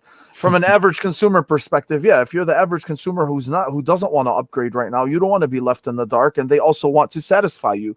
And then you got the hardcore ones who buy the consoles day one and want the best shit all the time, degenerates like us. We're the ones that are just like, no, give me that power, give me that resolution, give me that performance. I want it now. Fuck the previous gen. I don't care about it.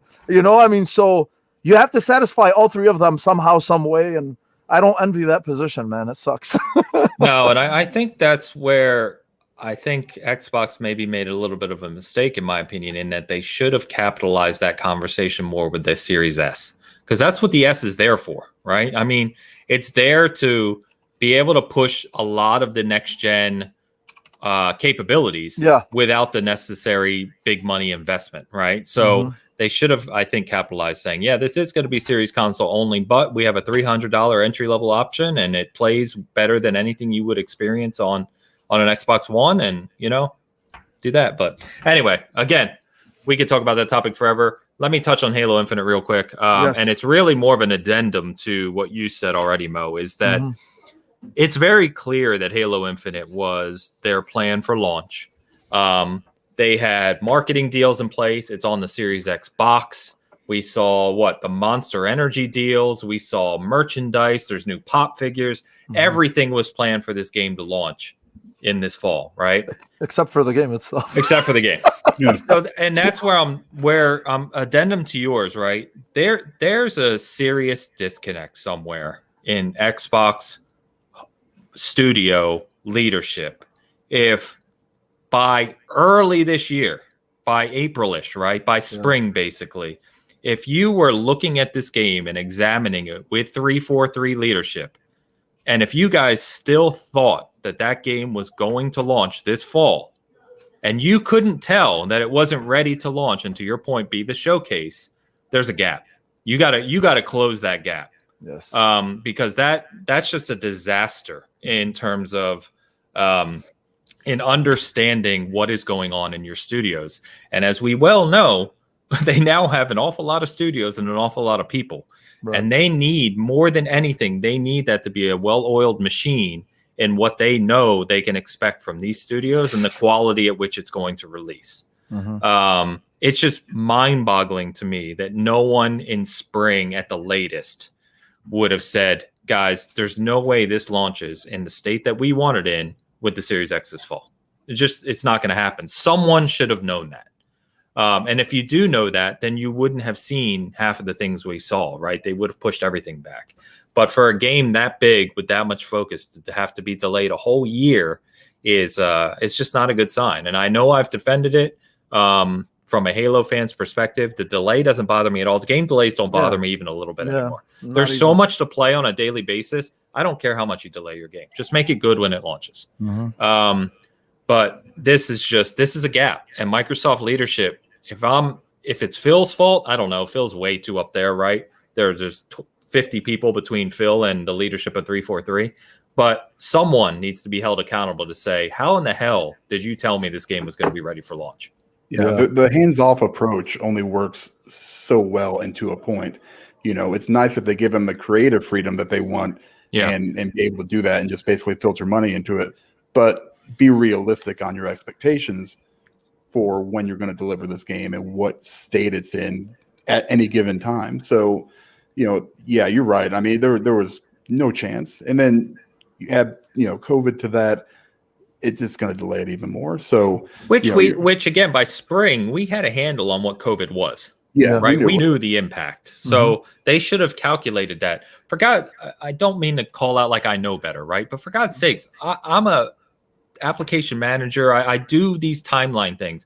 I know how it impacted us. And I can promise you, my project was a hell of a lot smaller than Halo Infinite, right? And a lot less money invested. So you're talking about hundreds and hundreds of millions of dollars. Yes. And 500 and 600 and 700 people working on this. For God's sakes, leadership, it's your responsibility to be accountable for those people and that money. And you've done a shit job. Yeah, that was really my point. You don't need backlash to recognize whether your product is. No, they should have known well ahead of time. Yeah, you don't need Backlash to recognize whether your product meets the standard or not. If you don't know, if you don't have a perception of how good or shitty your product is, then you shouldn't be in the position that you are, especially 100%. For a game of this caliber. Like, if I was Phil, I would have had everyone on the phone, and I would have been fucking livid. I mean, seriously, there would have been heads rolling. Yeah, man. There should have been. Listen, positive side of this. Yeah. We got Craig. We got what? Right. We got Craig. Craig, yes. Right. So let's not, it's not all, doom and gloom. Craig. He's going away, man. He's going away. Yeah, they said they mentioned him in the blog they itself. Did talk about him in the blog, yeah. Yeah, they said because apparently his version in the game or during the demo was not like the actual one. It was like an early asset or some shit like that, or something wasn't loaded, or they basically said like Craig basically said they didn't expect for the facial animation to be shown at that level because the systems that make it look really intense aren't even in place yet. Yes. So it just happened to be one of those funny, unfortunate things where the timing of that melee broke his helmet off and showed a face that wasn't ready to be shown, and now it's obviously in video game history. And Ainsley just put it elegantly. He basically said what he said what I wanted to elegantly. I want a big Craig sticker for my Series X, just right on the side. They really should, man. It was good that they at least embraced from their side. They embraced the humor and the criticism. You have Craig, to. So you have to. Yeah, absolutely. All right, that's enough on Halo Infinite. Good chatter though, guys, man, love it. Chat, Leo, I see, Bizzle, I see, Bomber, and regulars. What's up, fellas? All right, let's talk about the Game Awards, guys. We don't have to get too much into the winners. It's kind of many of us expected. Last of Us 2 ran away with it, right? They took Game of the Year honors and they took several other awards. Mm-hmm. So no huge surprises there, but we can talk about the games that were shown. So I think obviously one of the biggest was Initiative finally showing that they're working on Perfect Dark, as we've been talking about for a very long time. And the funny thing, Dan, here is that, we've talked about Perfect Dark a lot. And what we've said about it is, but imagine if they took the IP, started it completely fresh, made it this advanced spy thriller to fill the gap of something like Splinter Cell with advanced gadgets. It's kind of this future thing. AAA game, and then they made Joanna like an icon, like an Aloy, but for Xbox, right? Is literally exactly what they've done. Yeah. If you listen to the developer Q&A, which I did last night on Perfect Dark, they talk about Daryl Gallagher and stuff. They talk about the design methodology for this game. It is exactly that. Cyber future where there's gadgets, stealth. They even said no game is filling that gap right now in the industry, which they're right. AAA, big budget, really pushing boundaries of what the player can do in the world, and bringing Joanna Dark back in a new kind of revitalized sense. Yeah. And so I think this is fantastic. Ton of talent at that studio, like top tier talent. Now they got to prove they can do it, right? Yes, they do. That's the biggest thing. You can show me, when they showed the Back for Blood thing and the guy came out and he's like, hey, screw that shit, look at the gameplay. That was a cool move. I understand what there are though. The Initiative is not, this game's not ready to be shown. Don't Craig us. Don't Craig us. No. But what I saw got me excited. And we kind of knew about it. I would say most people aren't huge Perfect Dark fans. There's probably a very small amount of people. But I think that's the good thing, honestly. Yeah, but I think it is. I think you're gonna bring a lot of people into this, into that world. You're gonna introduce them in a hopefully mind-blowing way, to this character. And that's fine. Reimagine the whole thing. Give me something fresh. I want to see what, this is all about. It's first person. Is that correct? I think is what they said. Yeah. There's so much that can be done here. So I trust them to do, a good job. They've got the financial backing. They've got the talent, like you said, now they just need the time.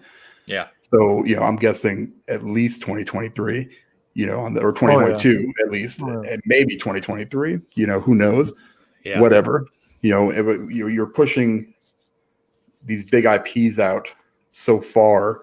I mean, but you have to, but there's so many more. Now you've got 23 studios or whatever it is.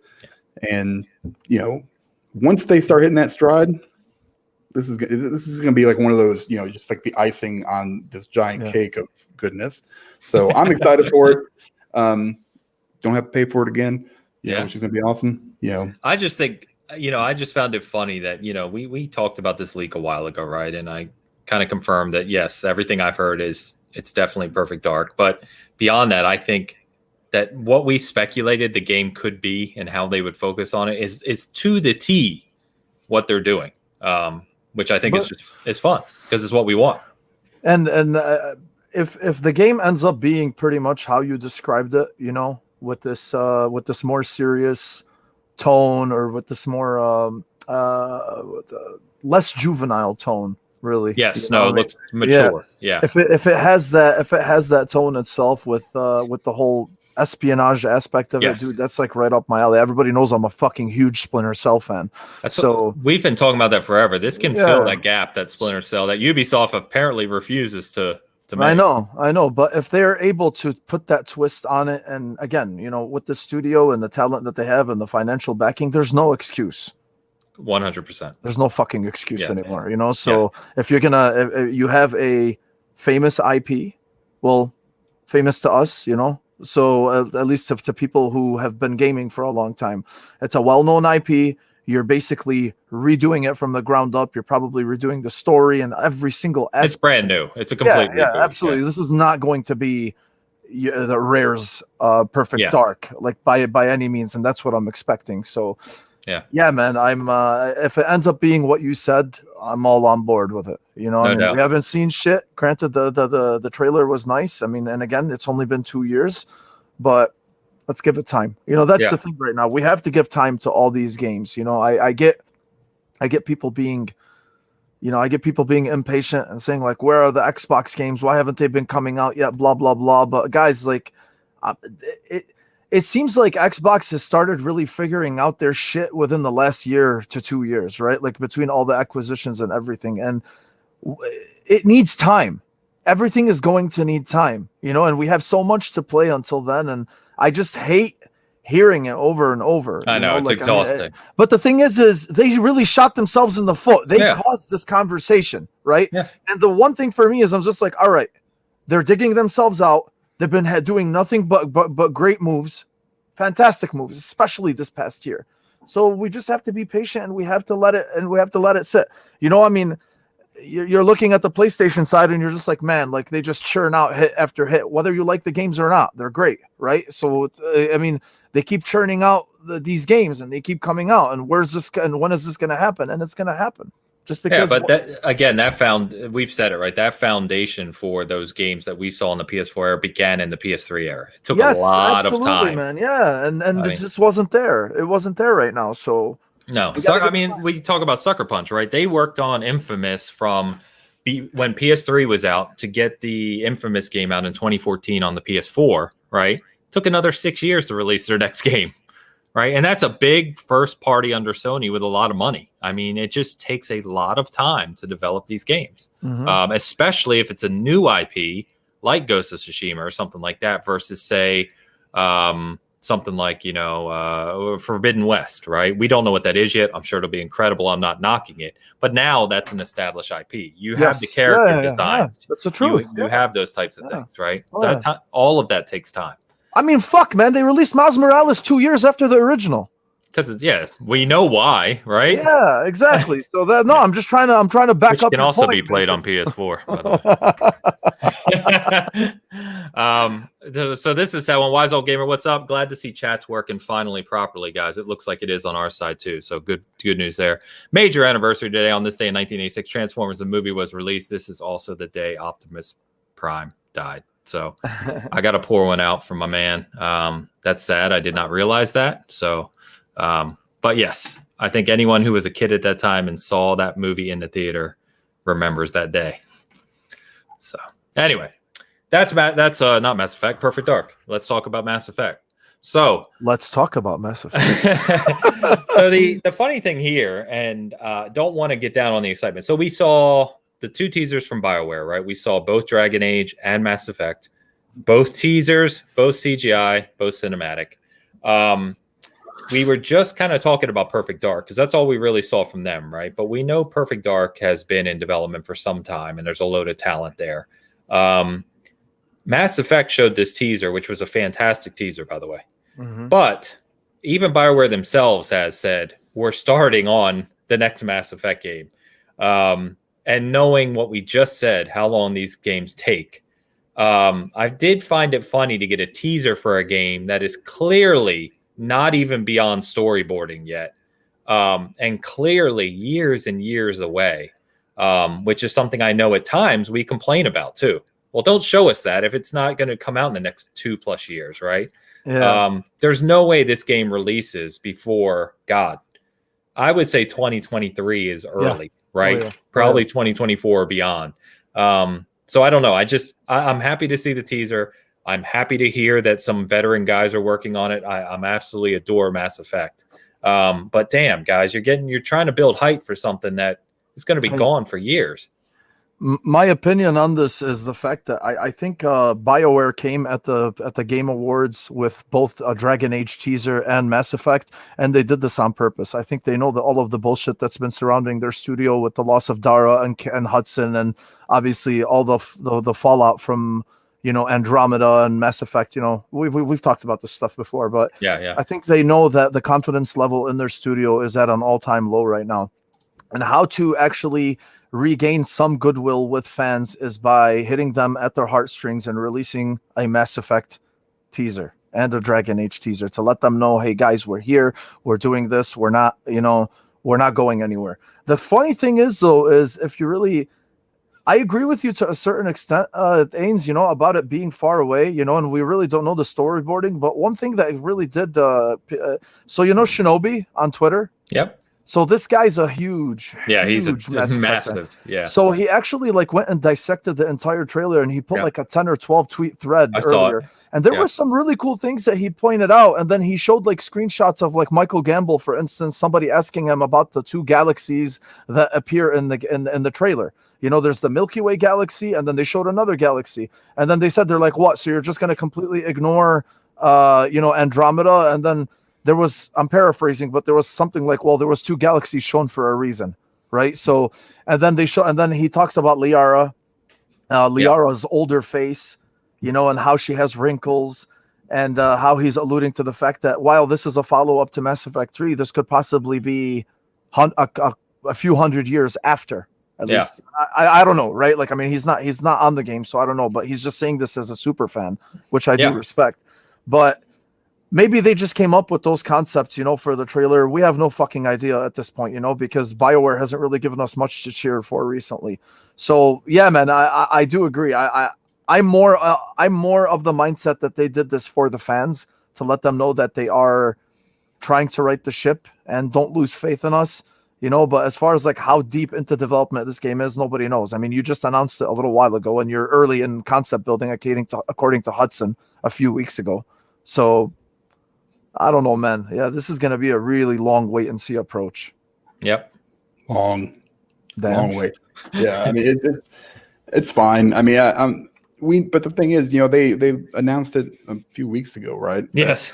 That they're doing another Mass Effect. The fact that they just basically threw a trailer together, which is fine. It was nothing special, but when they showed Liara at the end, that was it for me, that's the big moment for sure. Right. I mean, that's what, that was what was missing from Andromeda, is that connection to the previous games. Oh yeah, we just came from the Milky Way. You know what? We're the Quarians. We still haven't seen the damn Quarians. BioWare, they were left to, there was DLC planned for them. They were there. They just left them out completely. So it's stuff, and then we've gotten Andromeda, we've gotten Anthem. I am still super excited for anything Mass Effect. It's just not gonna, now I know it's years away, but yeah, just bring it on, man. That's what I say. Bring it on. Where are you on Dragon Age? I'm gonna play it. I love Dragon Age too. I mean, those are some of my favorite games. The first one was amazing. The second one was all right. Yeah, And then- the second one was rushed. We talk about development time all the time. The second one was rushed, and it And showed. Just the only thing I want is for EA to give BioWare just carte blanche. Just go and do whatever the hell you want. Build it however you want. We're not going to make you use the Frostbite engine like we did before because Do they really have a choice at this point with all the recent fuck ups in the last few years? I mean, what other option are you going to go to besides like, hey, do the creative freedom, do whatever you want, because that's going to be the only way. I don't know. I know, man. That's the thing. I mean, that's the biggest thing with these guys right now. You've got to inspire that confidence with your audience, and literally EA hinders that just by being EA. So like that's like you're already 12 feet under. So you've got to just like EA kind of come out and say, listen, we're just gonna let BioWare do whatever they want. We're just gonna fund them with 1% of our FIFA money and just go to town, and that's all they'll need. And they can do whatever they want. Use whatever engine, license whatever you got to do. Do what you have to do to make this game for the fans, but make it good. Yeah. You just don't want a bunch of fan service either. Just like, hey, look, there's, that one guy that I remember seeing, 100 years ago or whatever it was, and that's not what I want. I want, and I don't need Mass Effect 2's beginning either, like bring back Shepard from, if they go that far, I'm all for it, man. Bring him back. So are we in agreement that, putting Anthem 2.0 aside, are we in agreement that really for BioWare the next Dragon Age and Mass Effect are it? Either this rejuvenates the company and is successful and they get that reputation back, or if these land flat, BioWare's done. Yeah. And they may still be a company, don't get me wrong. But I mean, from a fan perspective, I think if they release 2 more major games in these series that fall flat, I think it's going to be, I'm done with these guys. Yeah. I think it's fair. Yeah, I think it's fair to assume that, especially because these are your 2 biggest IPs at this point, for the studio. So if you fuck these up, where are you going to go from there? Who's going to forget about Anthem? Yeah, I know, man, I know. But who's gonna trust you? Who's gonna have any confidence in buying your product? You're gonna be relegated to making pachinko machines. So, they're gonna get Konami'd. Whoa, 100%. I mean, you can't. This is it. This is it. Yeah, they have to. So if you want to take 10 years to make the next Mass Effect, that's fine. I'll play it when I'm 47 years old, but just fucking do it right. I don't give a shit. Dan's like, it comes out next year. All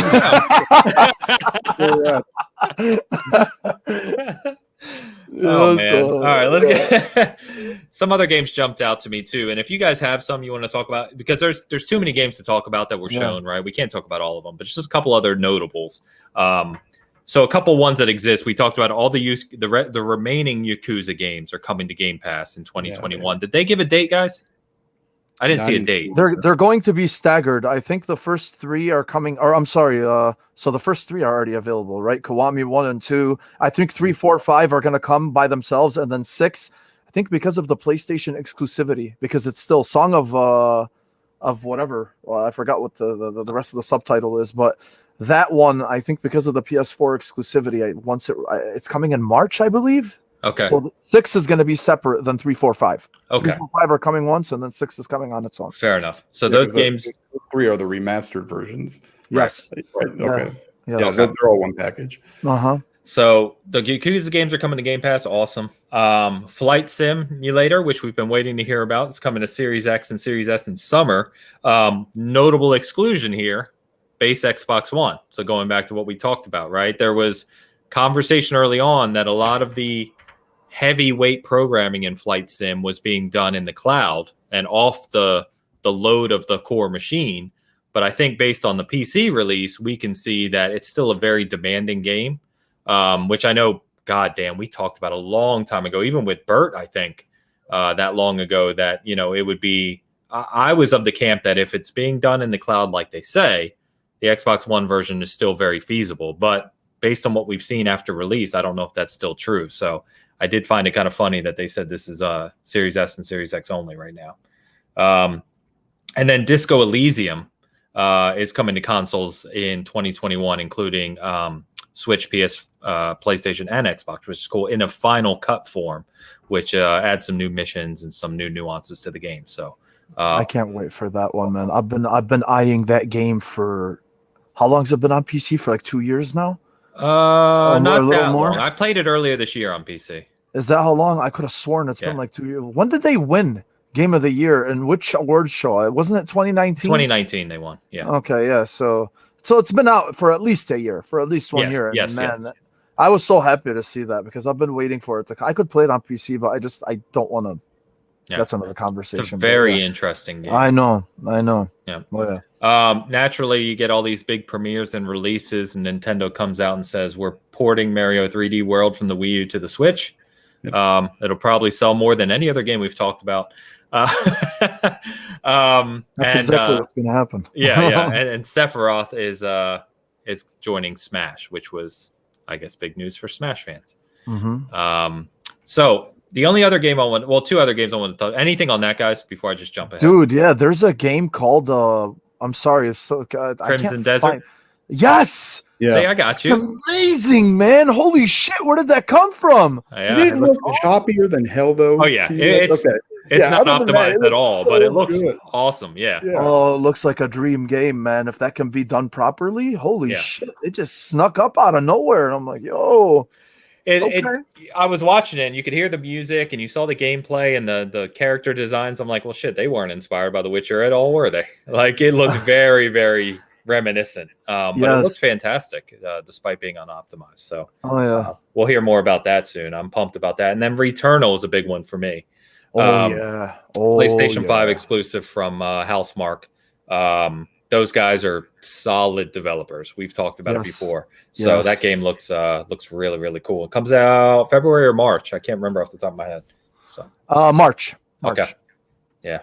Awesome. Returnal looks fantastic. And then obviously you have Housemarque's their particle effects, which they've been known for since since Resogun. So they it looks fantastic, dude. I don't know what kind of spin they're gonna have on it. I know there's some time manipulation, or if you die, everything.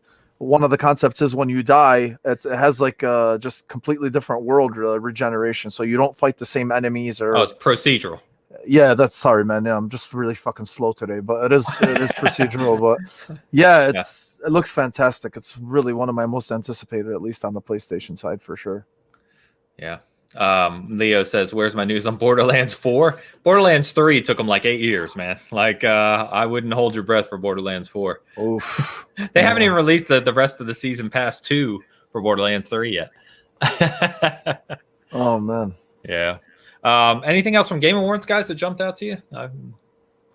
No, I don't really. I mean, we talked about the Game Awards from before. I don't look. I think they're cool that they exist. I mean, I think it's cool that we have something to at least watch every year, whether you care about the awards or not. I don't really care about them really. I really care about the reveals and look at the games that we were talking about. That's really why I watch the show. And whether you love or hate Keeley, that's fine, but the thing is it's really cool that he does something like this and he puts it together. I wasn't really a big fan of having celebrities. I don't need celebrities on a video game show to make me feel better about the medium, which I absolutely love, right? Like, I mean, I don't need Christopher Nolan, despite the fact that I'm a big Nolan slappy, as you and I have talked about. Yeah. I don't need him coming to validate my feelings for video games so I can say like, ooh, Christopher Nolan. Like, I don't fucking care. I don't care about Gal Gadot and every other celebrity there to make me feel better about playing games. Bring somebody like Henry Cavill. Like, despite the fact that he's a celebrity, he's a fucking gamer, man. He even streamed himself putting his PC together. That's the type of shit that people like. Not this like cookie cutter, like, oh, let's just bring a celebrity to announce an award. I'm not down with that at all. Like, that's like one of the aspects I don't like when they force these things together. Just make it more natural from that perspective. And then in terms of the awards themselves, again, whether everybody wants to say that they're more leaned, towards PlayStation or whatever it is, or whether they dominate every year. I mean, look, guys, this is the way it's fucking been every year, Goes back to the conversation we had. If you don't like a specific kind of game or if you don't like a specific kind of genre, it doesn't mean that it's a shitty game or it's a bad game. You can hate you can hate The Last of Us 2, you can hate Ghost of Tsushima, you can hate Demon's Souls, whatever the hell it is, but that doesn't make them bad games. So if these games And remember, people always seem to forget that the board itself is varied, right? Different companies, different CEOs. Fuck, even Phil Spencer is on the board, right? Yep. So the games that get voted in are pretty much like the best games of the year. And whether the best games of the year, 2 or 3 of them fall on the Sony side, if you're not a Sony fan, whatever, right? But nobody's gonna say Final Fantasy VII Remake is a bad game. Nobody's gonna say Ghost of Tsushima is a bad game. Yeah, I got bored with Final Fantasy VII Remake, but I would never say it's a bad game. I know, I'm joking. I didn't even like Breath of the Wild, and I would never dare to say it's a bad game. You know, like, because it's not. It just didn't fall into my taste. So it is what it is at this point. And once that balances out, once you start having more on the other side, on the Xbox side, when they start bringing the games, then okay. Then I guess that conversation can kind of disappear. But at least for now, this is fucking reality. Whether you like the games or not, they're going to be there. Gaz is giving you a warning. Oh, shit. I'm sorry, man. Gaz knows too. Yeah, no, it's all fair. I think I know Dan loved Keeley's shoes first and foremost. That fucking guy. Let me tell you something. You shouldn't have said anything. Fuck his shoes. And Nier looked awesome. That was all what I took away from the what looked awesome? Nier. Replicant. Okay. Yeah. Sorry. That's the only 2 things. I mean, everything else was there. It was great. Mass Effect, obviously, all the stuff we talked about. Nier's the other thing that I really, really enjoyed. Super looking forward to that. And then, fuck those shoes. What about Lego Star Wars, Elu? Stop it. No more Lego Star Wars talk. Yeah. Oh man. Yeah. I don't really have anything else. I think was it lunch? I think said Callisto Protocol. Off the top of my head, I remember seeing the trailer, but I've got to go back and watch it again. That's the one from the Dead Space guy, Glenn Schofield. Yeah. Oh, okay. All right. The scariest game ever. Oh yeah. Yes. Yeah. That's a hard pass for Dan. No, that's awesome. Yeah. I'll review that one. Yeah. But I think Elu said too. The show is just long. Excuse me, it's long, right? It just goes on and on and on. And I think they could be a little more concise with it, but hey. All right. Real quick, I want to, God, man, I'm all choked up. Sorry. Here. You know, I have a Cyberpunk mask that you can wear if you're Let me touch on MPD real quick. I'll just throw all these stats out and then you guys can let me know. But Switch, the Switch is still crushing it. PlayStation 5, Series X, Series S, they come out. Switch doesn't care. Switch is now the best-selling piece of hardware for 24 straight months. So 2 years straight, which is a new record in the U.S., breaking Sony's record. The PlayStation 5 set the record for the most overall revenue at a console launch. Very cool. Series X and S broke the Xbox record globally for launch for Xbox, but not in the US. The Xbox One actually launched selling more. And we talked about that a little bit. I think that's primarily because of how popular the 360 was, right? It came in just like we saw PS5. PS4 was so popular. Sure. PS5 did really well. Call of Duty was the best-selling game in November, which now makes it the best-selling game in its launch month. So whatever month it launches in, for 13 years in a row. Essentially 2 full generations they've owned their launch month. Fucking disgusting. It's fucking ridiculous, man. It's nuts. And what I told Mo the other day, Dan, is could you imagine if Cyberpunk actually released in November too? Like, that would have been interesting to see. It's just sustained dominance. Overall spending in 2020 was 34% higher than 2019, which was partially expected because of new consoles, right? But just crazy. And then just to add on, this is not MPD, but this came out. So CD Projekt Red came out and announced they had over 8 million pre-orders for Cyberpunk, bro. Which means probably in the first week, they'll probably cross 10 million in sales, in unit sales, and that they were profitable. Think of this now, 7-year development cycle, several hundred people, probably a couple 100 million to make this game. They were profitable on the game on day one. Yeah, that's makes me sick to my stomach. That's incredible. Sick to my stomach. And think about that, right? The profit that is made by Grand Theft Auto is from online, where they make billions and continue to 7 years post-release. Cyberpunk's multiplayer doesn't even release until 2022. This, I mean, You said 8 million. This is 8 million pre-orders. Pre-orders, not without people who are buying it now off the shelf. Exactly. So you're looking at a minimum 10 million launch easily. You know, and then on top of that, of those 8 million pre-ordered, 4.72 were on PC, 4.72 million and 3.28. Isn't that fucking crazy? That just goes to show how the PC crowd, they reward CD Projekt Red's their loyalty to the PC fans. But they also reward them back. I was stunned when I saw that number.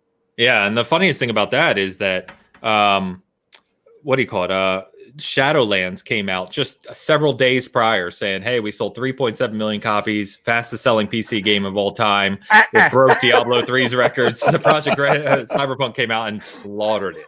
I mean, just blew it away. So yeah, it's insane to me that they can pull that off. And yet we're here, you know, they're making a profit already. 24 hours, man. That's insane to me. I'm probably going to buy another copy of it. I think between Mo and I bought like 10 copies. Yeah, that's been pretty bad. Did you get the Stadia version though? I heard that runs actually just as good as our super consoles. Yes. So I'm picking one up because they've got a deal going on. I played it on I told you, I played it on my PC and it's sharper, but it's just not worth it. It's not my PC anyway. Now, if you're playing on a top PC, it's different. My PC, it's not noticeable enough to where I'm going to sit here and play versus home theater because the sound in that game and play on the OLED and the 65, I'm not going to do all that just to play with slightly better resolution. Just not going to happen. But that's me. Everyone makes their own decision there. Yeah, it's just crazy. So anyway, I think we kind of already covered grinding our gears throughout this episode. We covered a lot of that. So I was going to touch on, just currently playing, obviously Cyberpunk, and we've kind of talked through that. But anything else you guys want to touch on in terms of, what you're playing right now, anything that you're focused on? That's it, man. That's really all I've been playing, aside from Immortals. And then I got kind of shut down because Cyberpunk came out. Yeah. So I will say, honestly, I swear to God, I really, if you're not into Cyberpunk and you really want an open world game that's well optimized and beautiful and has tongue-in-cheek humor and has excellent gameplay, really the game that was overlooked is Immortals, Phoenix Rising. And I think you really should check it out because it's been one of my surprises of the year. And it really sucks that I had to put it down because I was having so much fun with it. I was enjoying it. That's the first time I put down a game and I'm like, fuck, man, I don't want to. You know, so it really speaks volumes about it to me. And I will definitely get back to it, just not anytime soon. I'm being realistic because Cyberpunk is going to own my life right now. So it is what it is, man. Yeah. We talked about it so much of why didn't they push this? Because I didn't buy it because of that reason. I knew, you get a week, but a week in a big game like that is nothing, right? So there's no way I was going to start that game for 5 hours and then just try and come back to it in 6 months. Well, everybody was saying it was it's much shorter than Assassin's Creed or Watch Dogs. It's not. I spent 20-something hours on the first 2 areas, and I'm not even close to being done. And it was fun. It's so much. That's what we get away from. In this stupid hobby. We always talk about these graphics that or systems or NPD, but when it comes down to it, man, you got to bring out a game that's fun. That's why we play it. We don't play it to sit here and dissect it 15 different ways. I think that's the exact point I was alluding to with the conversation on Cyberpunk and it not the performance not being where it needs to be and the bugs and stuff is I agree with all of that. That's a fact, right? But I'm still enjoying the shit out of playing it. So at the end of the day, that's what it means for me. If I'm engrossed in a game, I get all the complaints, but that doesn't define the experience for me. It's not going to derail it. It's not going to derail your enjoyment of it at all. It's really not. Nope. Yeah. No, Immortals is super fun. And the last thing I'll say about Immortals is the fact that this is somebody who did not like Breath of the Wild at all, but this game I love. So, all the Breath of the Wild gatekeeping can kiss my ass. Breath of the Wild isn't the only game that is allowed to do certain concepts or whatever. It copied concepts from other games, and this game copied a lot of concepts from Breath of the Wild, but you know what? They resonate with me better than Breath of the Wild did, and I'm a huge Zelda fan. So Oh, that's because Breath of the Wild didn't do much right. But moving on. Poor Gaz fucking comes and kills me, man. Yeah, Gaz is getting mad at you. Anyway, yeah, man. So the other thing, I finished Sackboy. There's still stuff I want to do in the game, but I wanted to finish it before Cyberpunk, and I'll just echo it for the last time. I promise. Probably not. Please play that game. Please play it. It's fantastic. If you like platformers, there's no excuse not to play that game. It's amazing. I wholeheartely agree. Yeah. Dan, anything else you want to touch on, man? That's it, man. I got, apparently the patch is out. The hot fix is up on Xbox for Cyberpunk, everyone. Yeah, I am at a point where I really hope it doesn't make me update it because I am mid-mission. So I'm mid, like not end mission. And I just looked at my saves a second ago, and it is not going to be pretty if I have to restart this. So I'm hoping I can finish this up. This isn't really a hot fix because Hassan was just saying that he downloaded it. It's a patch because hot fixes are usually server side. Yeah. Well, but it's actually being downloaded. So yeah, I guess it's a patch. We'll see. Bring it on. Because it probably has to reside on your local machine. Let's do this. Yeah. Do it. All right. So before let me talk about a few things here, Mo, before we get to where we can find you. So Sackboy review, I was just talking about the review of it is up.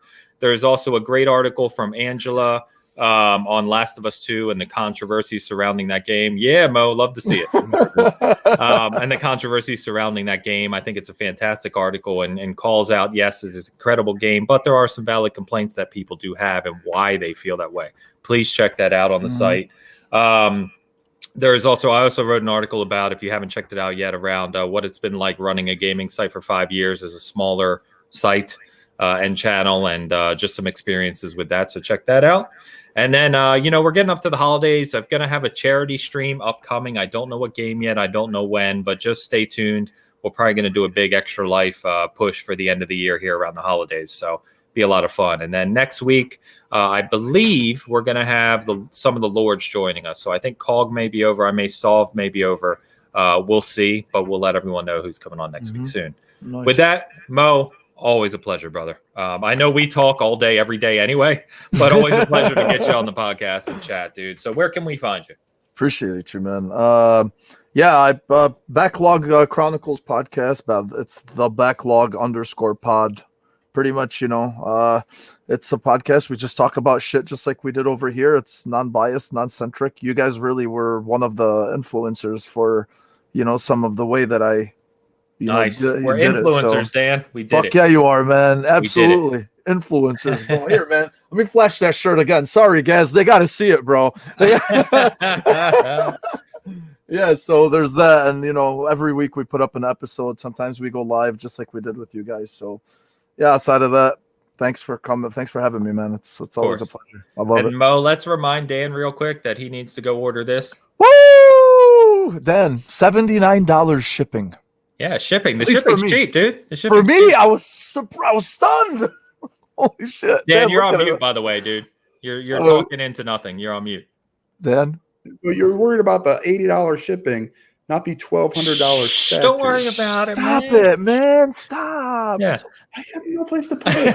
Hey, you can always find a place. Yeah, I'm trying to look. I'd have to build a shelf for it. I don't know who would do such a thing. That's quite all right, man. That's quite all right.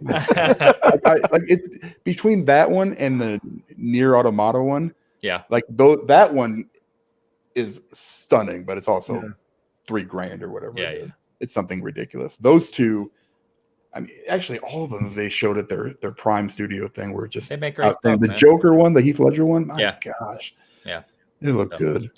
Anyway, we're just joking with Dan about the ghost statue. But anyway, thank you as always, chat. You've been awesome. Sorry about the hiccups early on in the show. No idea what that was. I don't think it was on our end. I think it was a connection between YouTube and StreamYard. So anyway, thanks as always. You guys rock.